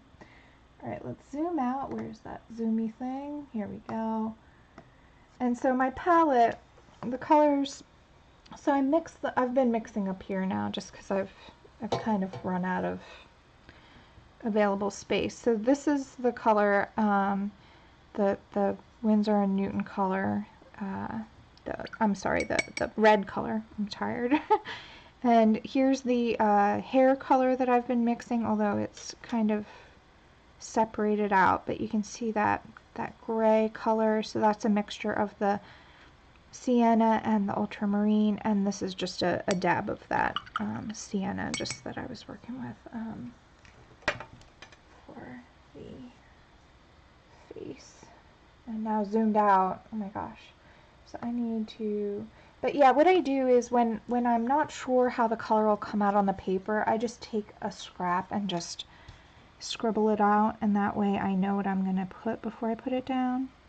See this hard edge there? I'm just going to lift that really quick. And actually there's a hard edge here too, which I don't like the look of, so let's lift that. See, so if you make a mistake, watercolor is so forgiving, and that's why I don't understand why people are scared of it. Because you can really do a lot of changes.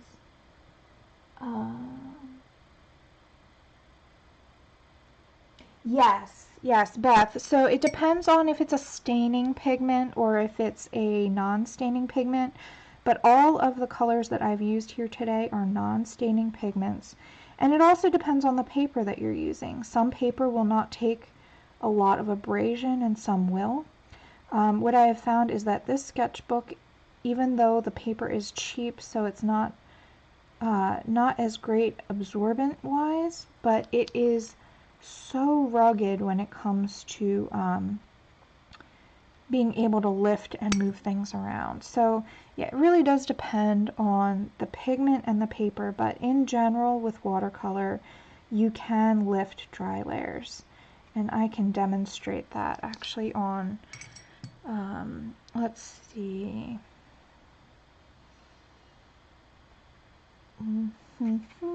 where is dry? Here is dry.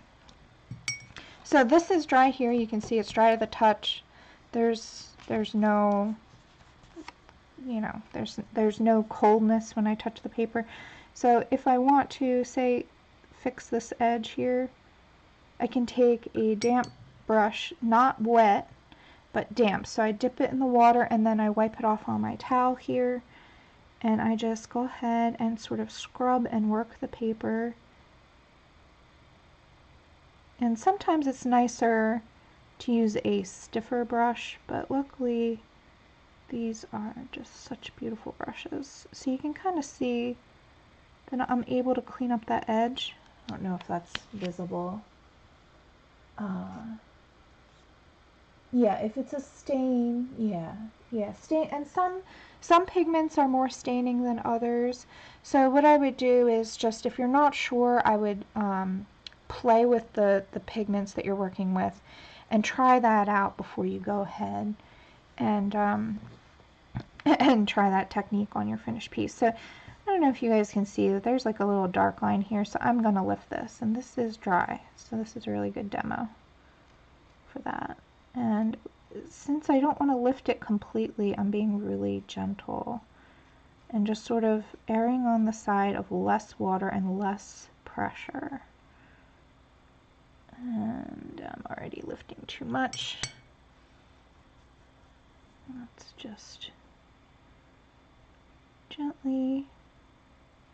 And another thing I love to do, and I can't demo this today on the channel because the paper will be too wet, but I love to fix little errors like this with color pencil. It's just so easy just to go ahead and fix a little tiny mistake like that with color pencil, but you have to wait until the paper is completely dry, otherwise you're just going to tear up the page.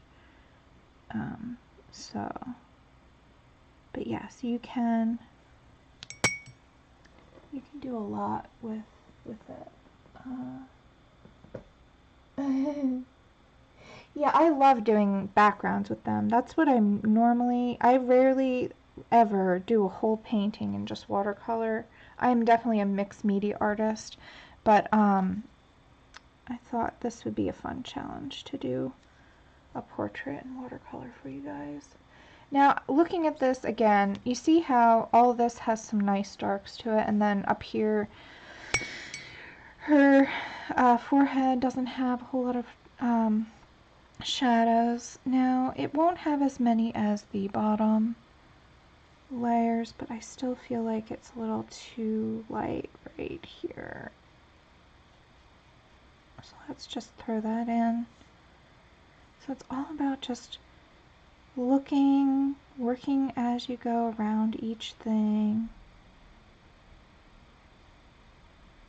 being willing to be to change things if it's not working.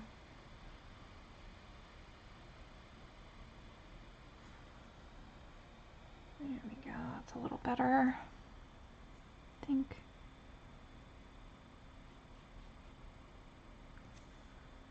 Even more right in there.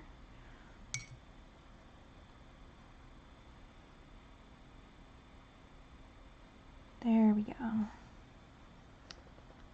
Just a little touch of shadow right on the edge where the hair meets the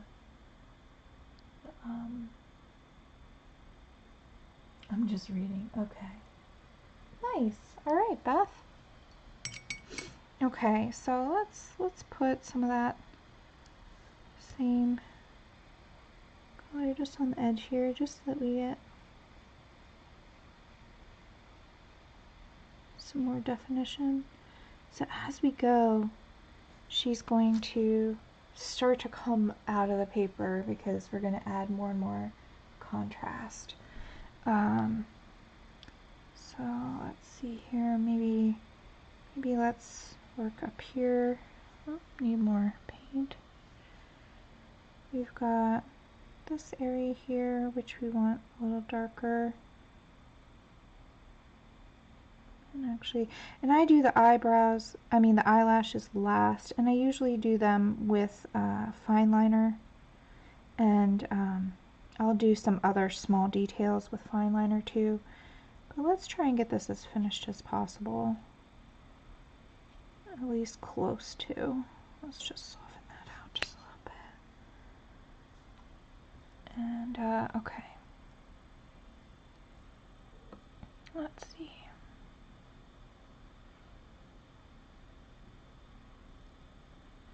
I'm just mixing up a little bit more of that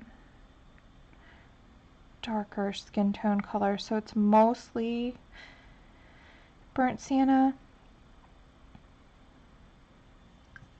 and just a little bit. Oh, good night, Button. Thanks for coming. Oh, don't worry, Jamie. It is so early in the morning. You are not late. You are early. Little touch of blue. Is that good? I have no idea. Let's check it. Nope, that's not right. It's too much blue. So yeah, sometimes when you're mixing it on the palette, I know that it's a white palette, but it's still sometimes is easier to see on a piece of paper. Yeah, that's better. That's more. Okay, so the pink turned out a little darker than I had hoped. It's okay. It's not the end of the world, but it is a little bit darker. So what I'm going to do then, I'm going to wait to see if maybe it's fine and I just have to darken everything up first, but we'll see. Okay, so the first thing I'm going to do, just again to test this out, I'm going to, this spot here will be really dark because the light is coming from here, right, from this direction, and so all of her hair and her face is putting this little corner in shadow. And this will be dark too, right there at the bottom. Okay, and right here.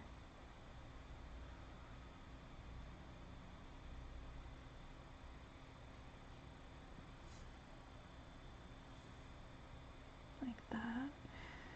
And let's bring her crease to the dark side.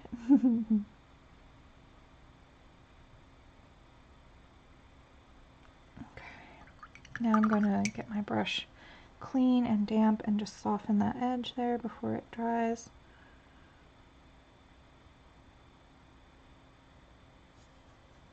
And I'm also going to soften while I'm here this spot here, which has dried completely, but it's just a little too much streakiness going on there. Okay. Let's see. I'm reading the chat, sorry. Yeah, it is 5:47 a.m. here for me.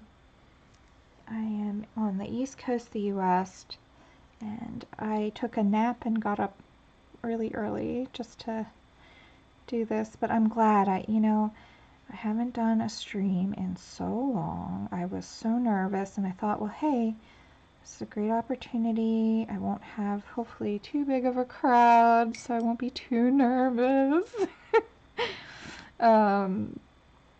Oh goodness, it's funny how much stage fright really does bother me, but I try to get past it, so I'm working through it. Okay, I really like how her face is starting to, I think I'm actually going to be okay on the pink. I might just lift a little bit right, let's do that now because I'm seeing it. Let's just lift a little bit right here where her cheek will be. Yeah, it's just a little bit too dark right there, but I think otherwise I think I did okay.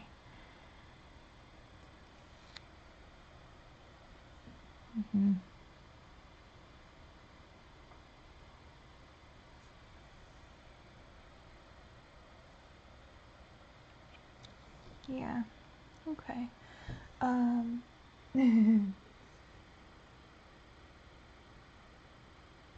So while I'm doing some detail in the chat, and if you're watching this back and then in the comments, I just want to kind of like see, what positive good thing you took out of this year. I know this year's been hard on everybody, right? But like at the end of the year, I love to think about all the things that make me grateful and all the good things that happened and reflect back on that. And yeah, so tell me what you guys did like about this year. Is there anything what good happened that you really enjoyed or like? I found a new hobby. I've been out in the woods taking walks almost every day just to get out of the house because I live alone, I work from home, and normally even though I live alone, I used to see people all the time. I used to see my boyfriend all the time and so forth. But because I live in Philly and it has been pretty tough here since the start,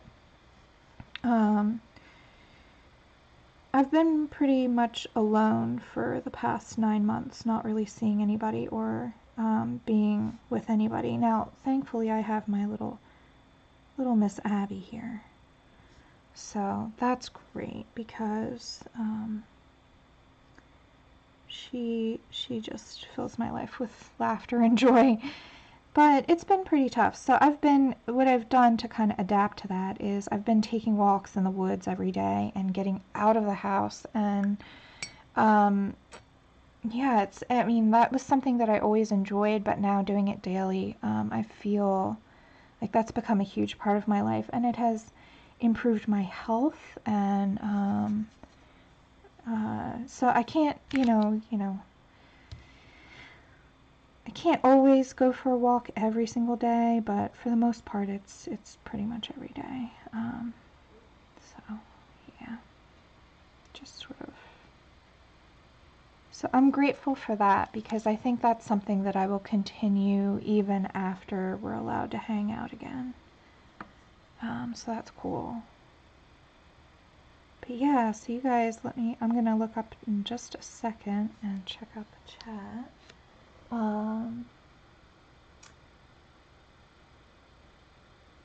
Yeah, Leslie, that's true. I have been looking after, I do shopping, grocery shopping for a couple of people who are compromised. And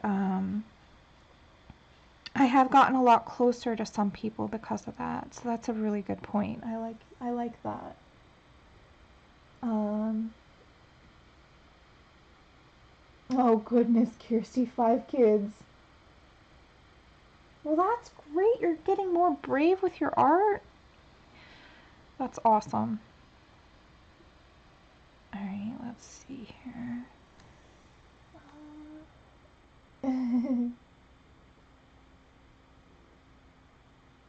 Well, that's great, Loretta. Yeah, don't worry about how it turns out. Just have fun. You know, I mean, life's too short to stress about art, you know? If you don't like it, don't worry about it. Just move on. There's another piece waiting for you in the future. So just keep going. Don't give up. That's great. That's a great lesson. Let's see. So now I'm going to start working on the darkest darks. And for this, I still like to build up, and I feel like the mouth is really, really underdone, but I feel like all the features are really underdone, actually. But for this, I really do like to build. So let's do the mouth really quick, because she needs some pink there, and it is, yeah, here we go. Okay, too much water. So now I'm just lifting and moving it around since it's very workable. There we go. Oh, that's so much better already. There's a little pink. Let's see. Yeah, exactly.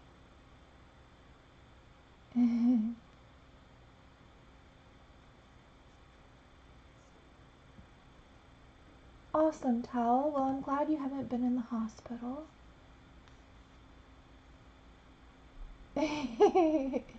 Yeah, Mary. That's right. Oh, that's great, Celie. That's so sweet. That's awesome.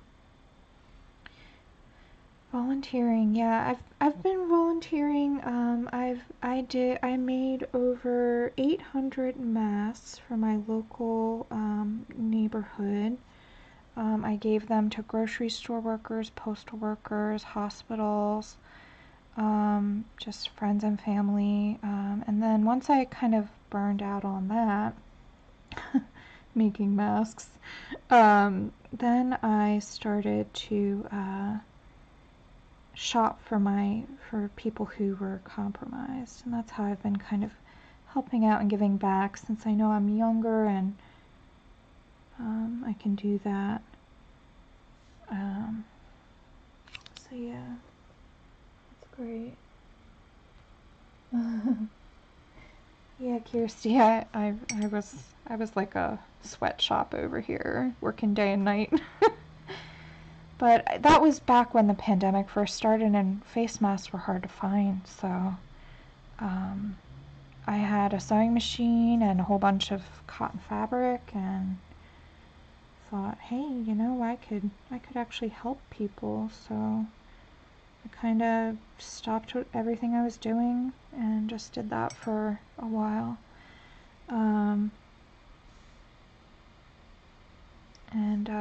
Yeah, it was nice to see people's faces when I dropped it off, and I did everything really very, like, I would drop things off on people's doorsteps or put them in mailboxes, so I didn't even have to get close to people to do it, so it was really easy. So yeah.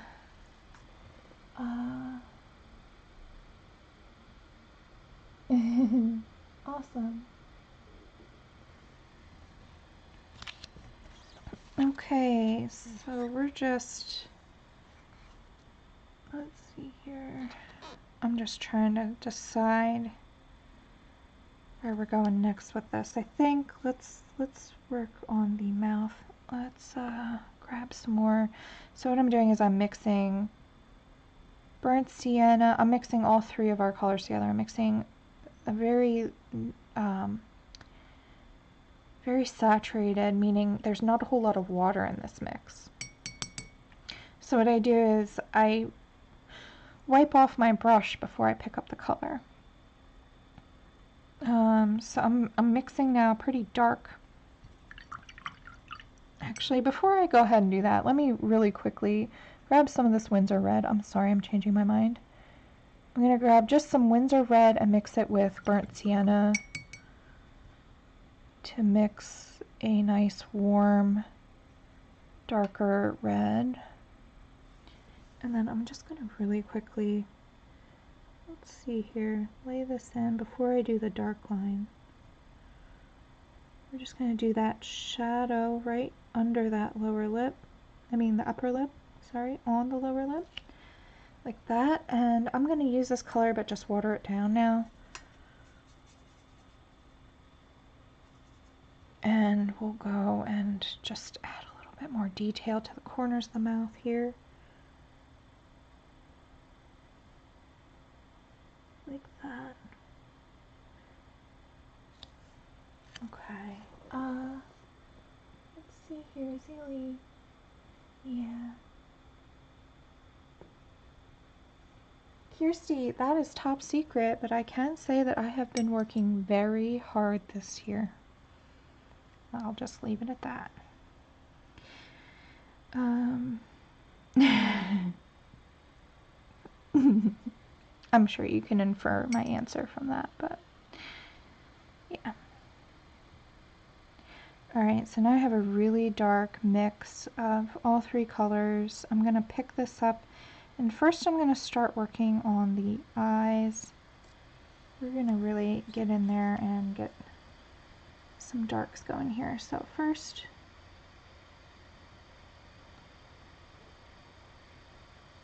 I'm going to just go ahead and put in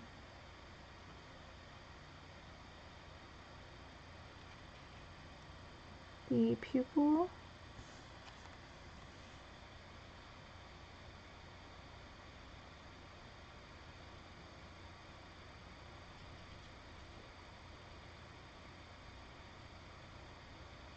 Let's see here, that looks funky. I messed that up. Okay.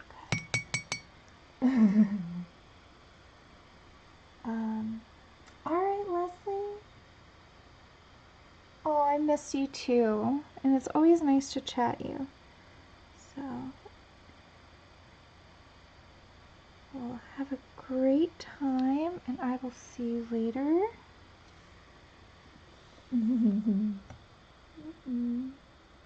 Oh, you're welcome. I'm so glad.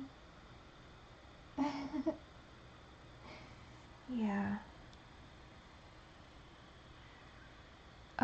Okay, so now that I did that, I see that there is some darkness needed on this corner of the, oh, that's all dry. I need to get re-wet this. So what's great about watercolor, since it does re-wet, is that when your mixture dries on the palette, you can just add more water in. Boom, it's ready to go again.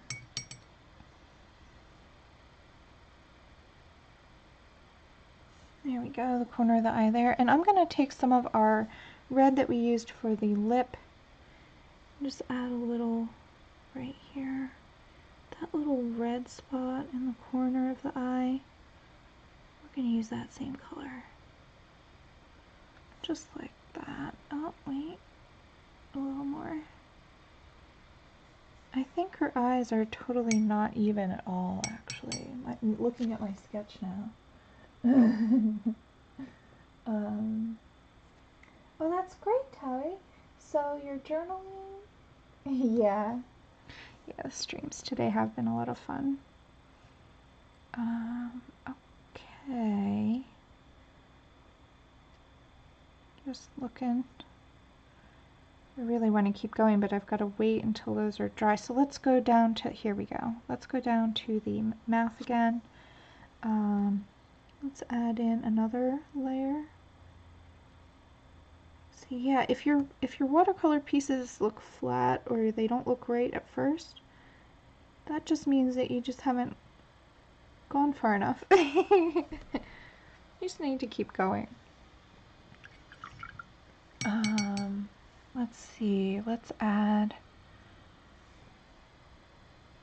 a little bit of shadow under her mouth.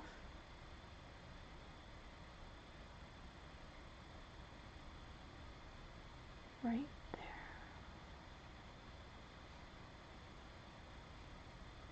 Just a little bit more definition on that side of her face.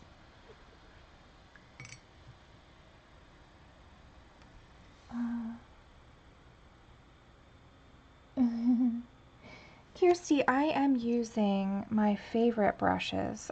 You can use whatever brushes that you have available, but these are the Princeton Neptune Synthetic Squirrel, so they're not real bristle, like real animal hair. And I am using the number 12. I use that for the majority of the painting at the beginning, and then now I'm using a number 4. I could go smaller than this, but generally I prefer larger brushes for watercolor.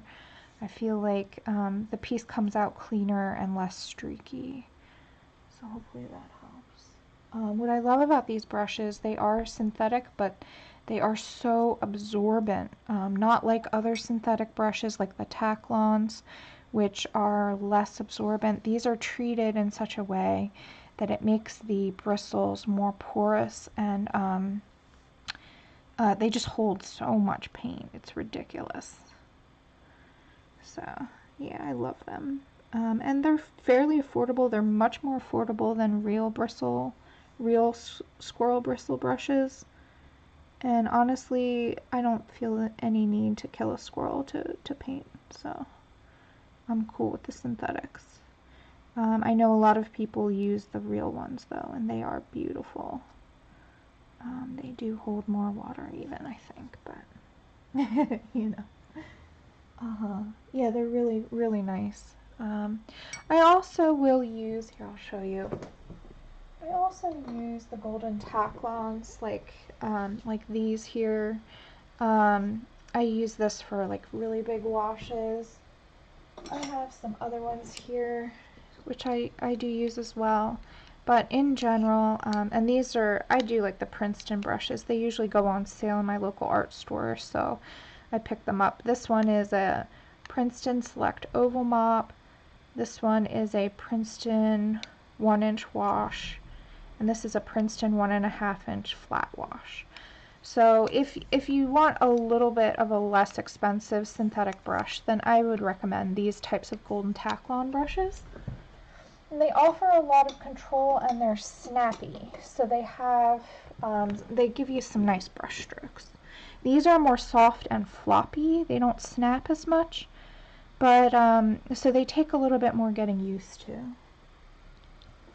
I hope that helps a little bit. Yeah.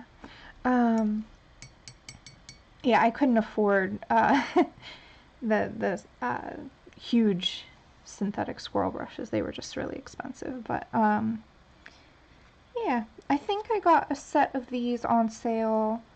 There was like a 5-pack of them. I got them on sale, and they were pretty affordable. I think they were like $30 for 5 brushes, or $40, something like that. So if you get them on sale, they're, I mean, you know, you can't beat that, right? Everybody likes a good sale. So let's see. What I'm seeing now is her neck looks too dark and dull for the rest of her complexion. So I'm actually going to switch back over the big brush really quick. And what I'm going to do is just lift. So I have a damp brush, and I'm just going to lift some of this right here, and hopefully It won't be too much. That's okay, you know, if you go overboard.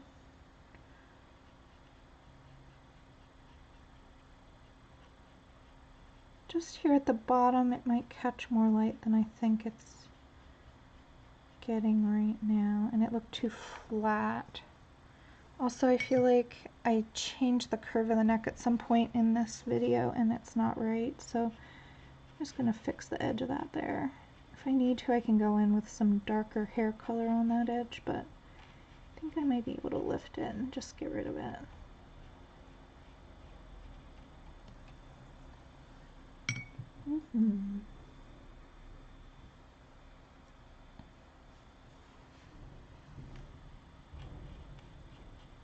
There we go.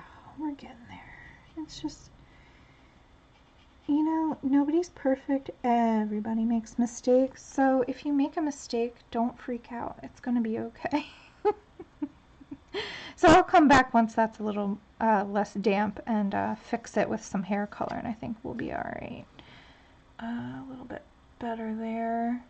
And I think the opposite problem is happening on the shoulder, so let's add a little color to that right here.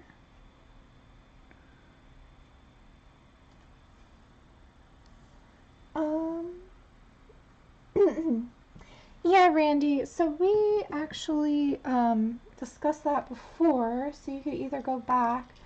I also have, hi cutie, I also have in my video, in my description down below, if you just scroll down to the video description, I have in there I think, if I remember correctly, an Amazon list where you can go ahead and look at all the supplies I have, so you can check that out. But basically, there were a lot of great suggestions thrown out in the chat too, so I would go back and just watch the beginning. I don't remember exactly where it was, or I'd give you the timestamp.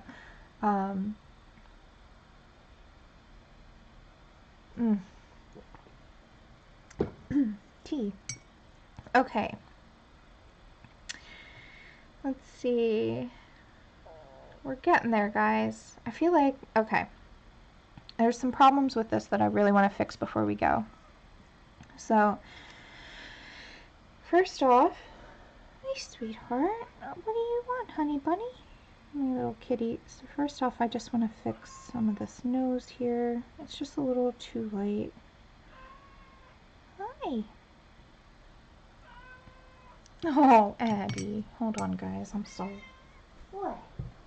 You want me to pick you up? Yeah? I know. You're such a snuggle bunny. Alright.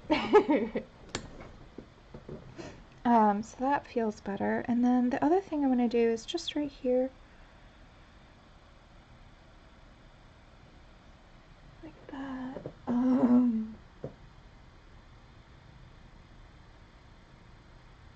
Oh, thank you, Tal. There you go, timestamp. There you go, Randy. So Tal said that it's about at 4:44 a.m. Hey, look at that, 4:44. Yeah, Abby's here with us again. Oh, let's see. Yeah, that's much better. Just a little definition there. Ooh, and right here. Right here, right here. Isn't it funny how you don't see things until they jump out at you like that? Okay. It's a little better.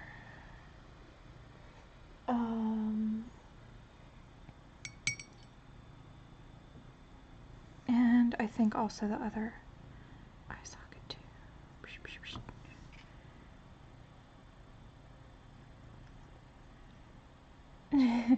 Thank you, Abby. Abby gave me a little kiss on her cheek. That was cute. And I think also right here under her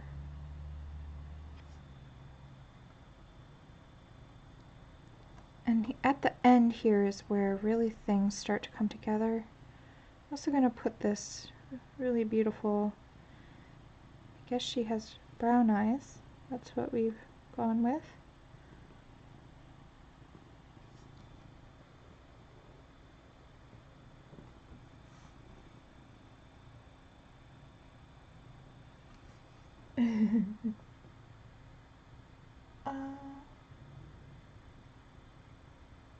Let's see.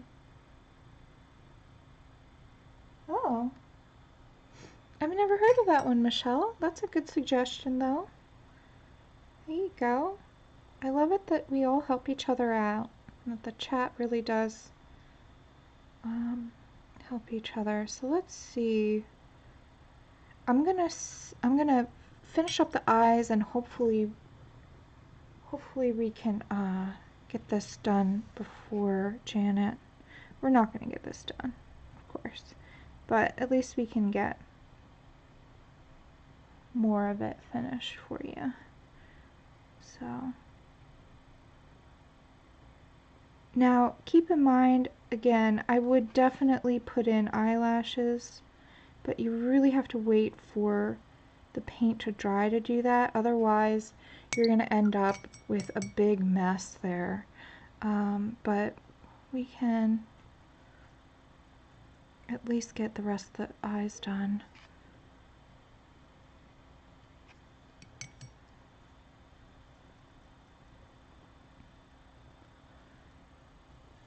Alright.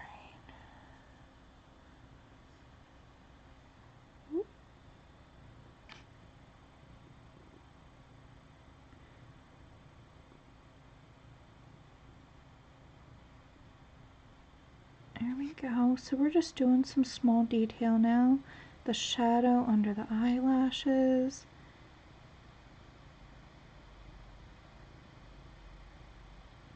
That will help a lot.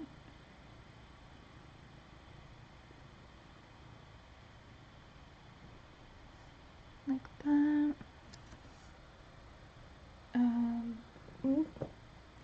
Happy New Year, Holly! Welcome! Nice to see you!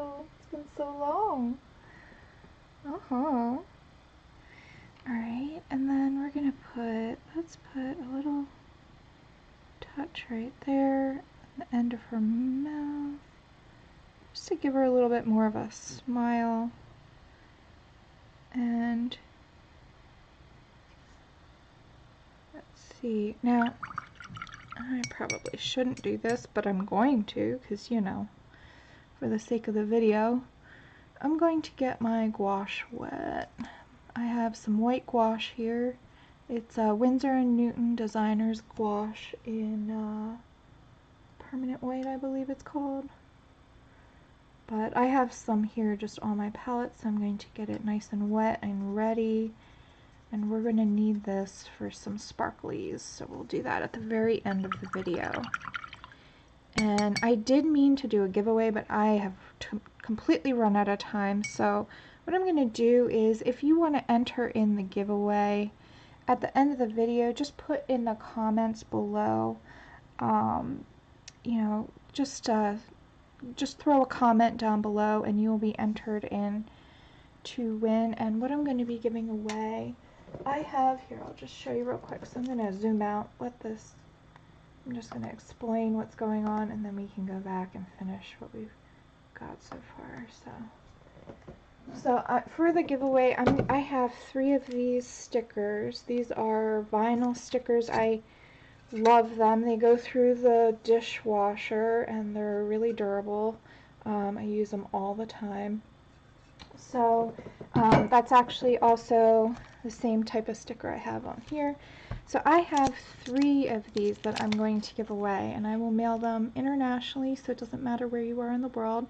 So if you want one of these, then just put a comment down below, and then I'll do a random draw. I'll do a random draw next week.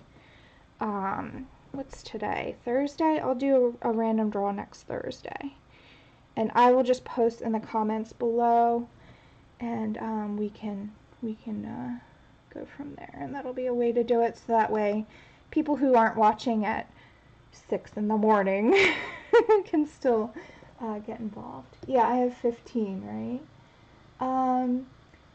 Deb, yeah, so I will show the finished painting.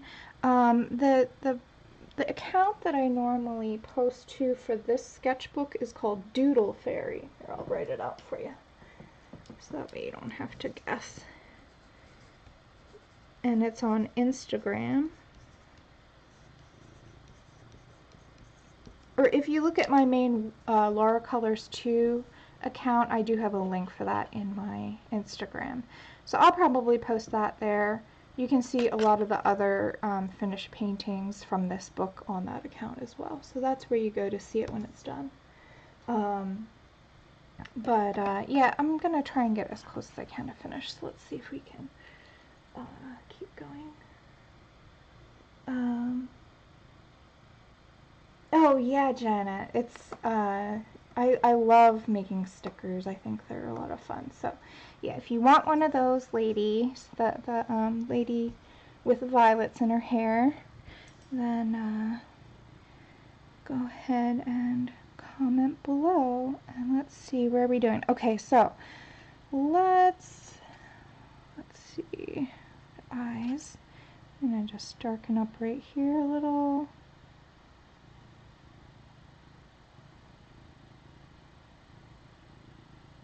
There, and I think this is still too bright, but it's the wrong color. Hold on. Need a little more blue in there. There we go. Okay, I need to lighten that up a little bit around the edges.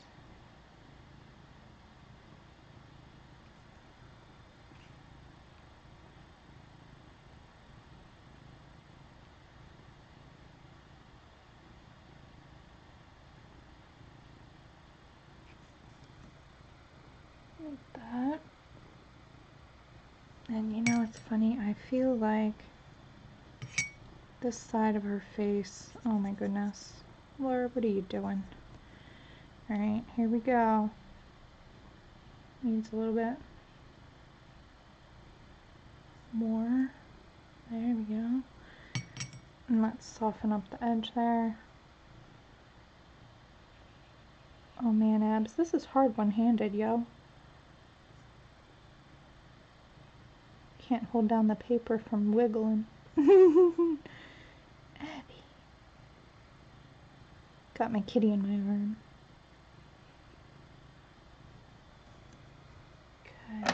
Okay. We're gonna be alright. Okay, so now let's swap back over to our dark brown mixture. And we're doing the eyes again. I really, oh, can I get it done? I don't know. I don't think so. Figures. But I hope that you guys at least learned something, even if I'm not quite done. Let's see. Sure. Yeah, Janet, hold on. So my main account is the same as, here, I'll do it right now for you. My main account, which has links to my other art accounts, so you can kind of traverse from there, is my coloring account. So that is, can I do this one-handed? Yeah, here we go.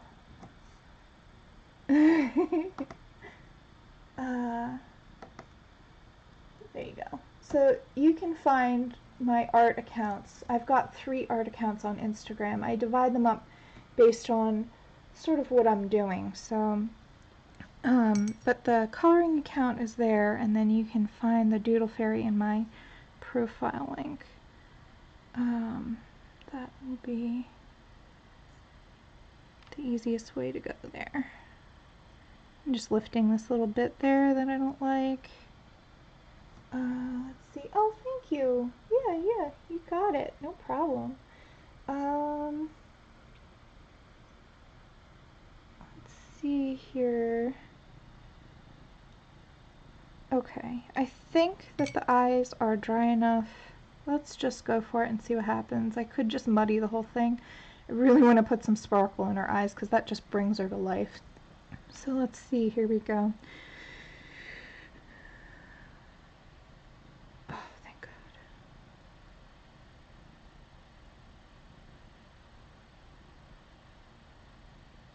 So I put the sparkle in the light direction.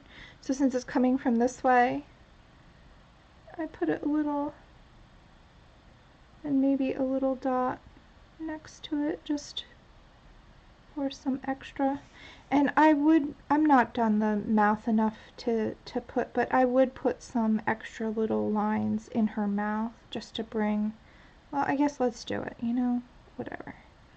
I'm gonna show you. I'll show you how that would look. Just because the white really does bring sparkle and a lot of, it makes it look finished, even though it's not. Alright, let's see. Oh, that's okay, Randy. So after the video is over, just come on back and you can do it then.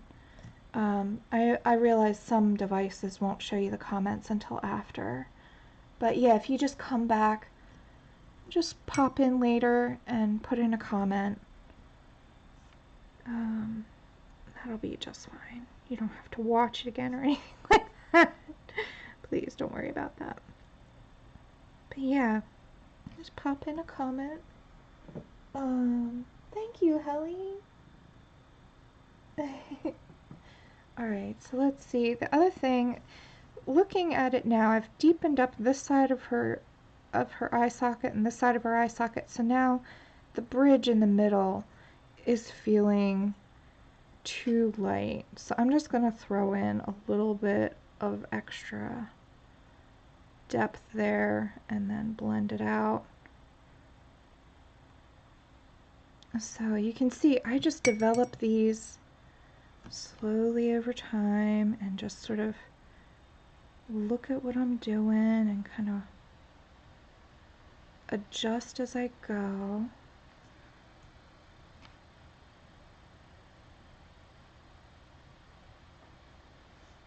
And there we go, and that should dry a little lighter.